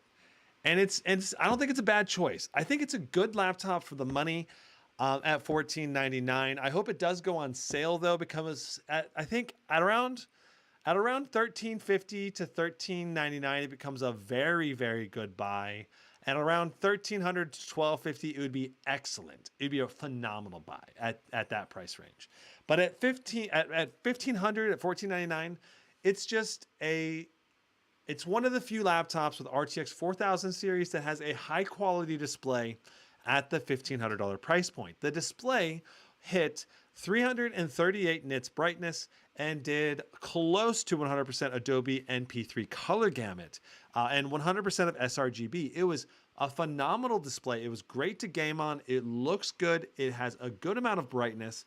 And no ghosting in Apex Legends. It was very responsive. It's going to be great for esports gamers, though not quite as good as a 240 hertz display. Now, the QHD nature of it will allow you to see really good details. Now, you're not going to really see that upgraded resolution in most games necessarily, because full HD on a 15.6-inch display is not that different than QHD unless you have very good eyesight.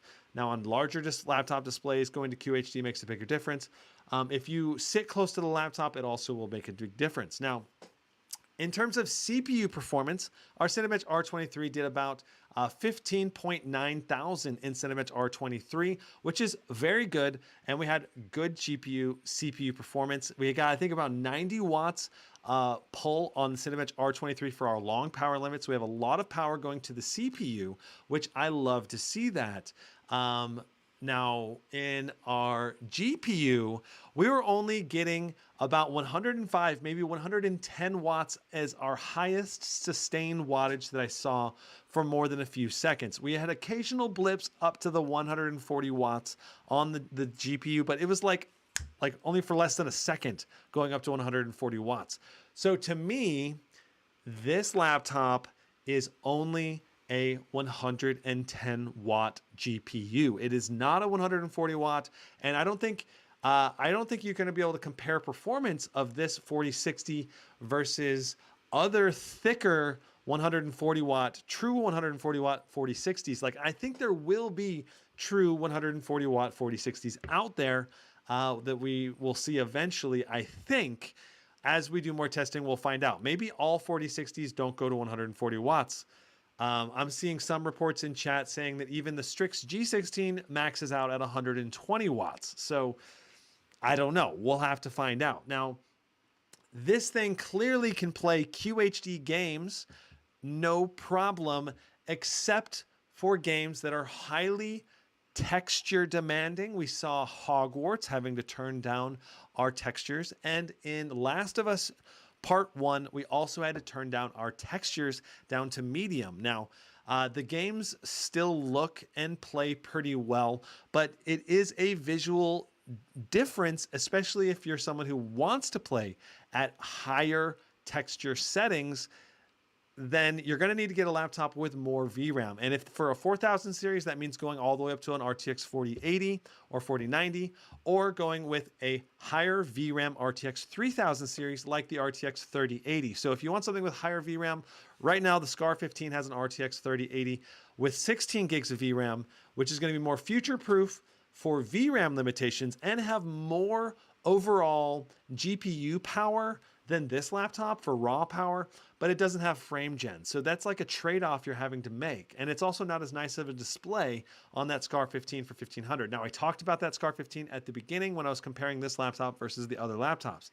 Is this laptop the very best laptop under 1500? I don't think so. I think it's a good choice at under 1500, and it's very competitive. But I would actually probably be looking to pick this thing up when it goes on sale. Now, if you're someone who just focuses mainly on display quality, this is one of the best display qualities for under 1500 that you can buy. So if you're someone who's like very display quality, like centric, then this is going to be a good buy. Not necessarily the very best buy all around, but for someone who's very display sensitive, this is going to be a very good buy. We didn't have necessarily the best contrast ratio. That was the only weakest area of the display, but this was still a very good display. Bright enough, colorful enough to be very good for a video editor on a budget or whatever. And it's enough CPU power to do video editing on a budget as well. The keyboard on this I thought was pretty dang good for the money. Not necessarily the best, not necessarily the worst. It's a nice middle ground where you're getting a decent keyboard with a good enough layout with a number pad. If you want a number pad, I like it overall. And it has a good feel and it has nice backlighting. Everything is backlit, including the secondary key functions. And I was able to type on it no problem. The touchpad, on the other hand, is a little bit smaller than I would ideally love. If you're a big touchpad user, use the touchpad a lot, you might want to look at other laptops like the Zephyrus G16, which I've also reviewed, that has a much better touchpad than this laptop. This is a plastic touchpad and it's also smaller in size. The webcam is also not that high quality. It's one of the lowest quality webcams that you can get in a gaming laptop. Like, it's 720p grainy and not that high of color gamut and colors and details. It was not a very good webcam. In terms of ports, the ports on this guy, we've got 3 USB-A's, but one of those USB-A's is a USB 2.0, which is going to be the kind of port you'd plug a mouse or keyboard into. But that's a big downside. In addition, we don't have a Thunderbolt 4 port on the USB-C. This is only a USB-C 3.2, which is not going to be as good as a Thunderbolt 4. Say you wanted to use an external GPU with the laptop eventually. You can't do that with this one. You can do that with a laptop that supports Thunderbolt 4, like the Acer Nitro 5 that I recently reviewed. Now, overall for ports, this is pretty mediocre, but at least the HDMI is an HDMI 2.1, and the USB-C does support DisplayPort 1.4 and is USB-C. So you do have some good display outs on this, and you're going to be able to most people will probably be okay with the ports on this, but not for some people that need like a fast SD card reader, or they want to use an external GPU or a Thunderbolt 4 dock. That's not going to work with this laptop. Yeah. So in terms of build quality, this is definitely on the like more budgety build quality. You've got a plastic chassis for the most part. You do have a metal top lid. The rigidity feels pretty good though. Like, it's not too wobbly. Like, it's got some nice rigidity. I don't think I actually showed that. So let me quickly pop over to the side cam here and show you the rigidity. So let's go ahead and just do a rigidity test. So starting in the right side, very rigid, basically no flex all the way through, a little bit of bend over here, no flex, a bit of bendy up at the top up here, no flex, a bit of bendy over here, going to the middle, we got some bend, going through the keyboard, of course we have some bend, but I would say this is not as bendy as what some of the other laptops out there are. So overall, I do like the feel of this laptop in your hand, and it only weighs 5 pounds, and it's fairly thin. So it's not too thick. It's not too thin either. It's not a super thin one. It's like a medium size in terms of its overall thickness and portability. And battery life, you're probably looking in the 3 to 5 hours range on this. Well, actually, probably a little more. I think on battery life, you're probably looking more in like the 4 to 7 range. Because we do have a 90 watt hour battery, and it's a more power efficient overall system, with the CPU having less cores and the display also not being as bright as some of the other ones. So depending on how you optimize it, I'm anticipating like 4 to 6 for web browsing, maybe 7 if you really optimize it. And for your like office tasks, you're probably looking more in like the 6 to 8 range for your just doing web, like Excel and typing in a Word document, say if you're note taking in college or something. Okay, so can I recommend this laptop at $1499? Yes, but the primary person that wants to buy this is someone who really is focusing on the display quality over the raw performance. Okay, there's going to be thicker laptops that'll have better performance than this at the $1,499 price point. And the, like, for example, the Katana 15, which we did some side-by-side benchmarks with today, it was definitely faster than this, like noticeably faster than this, and at the same price point, but it had a way worse display. Okay, if you want a nice middle ground of display quality and performance, then I recommend the Zephyrus G16. That's a nice middle ground. If you want something that's more focused on performance and it's a bit thicker and has like a full HD display instead of QHD at around 1500, you could go with something like the Legion 5 Pro or something along those lines. In the Legion lineup, there should be some stuff in that right around that price range.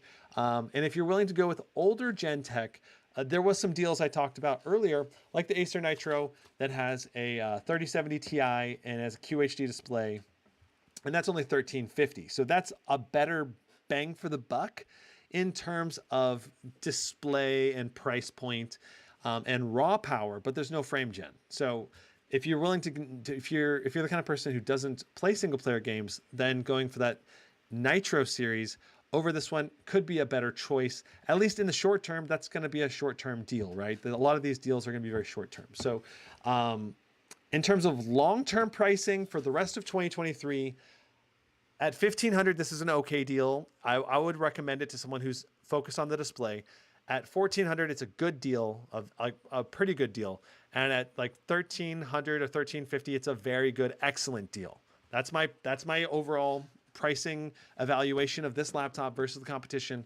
We'll have to see what we end up getting for pricing and sales. I would anticipate this thing to go on sale during Black Friday or at different vendors. Within probably the next 6 to 12 months, we'll definitely see some sales on it. So if you're willing to wait and be patient, you can definitely pick this thing up for a bit less than what we're paying for it right now.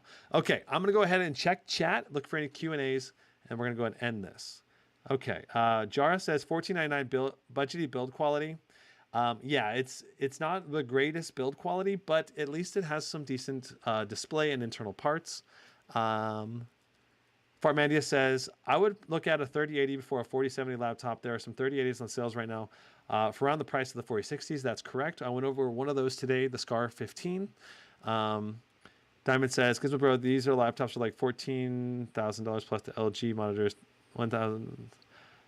I'm not sure what you mean, Diamond. Those numbers are not in USD at least. LSP says, I would rather go for a Scar 16 with a 4080.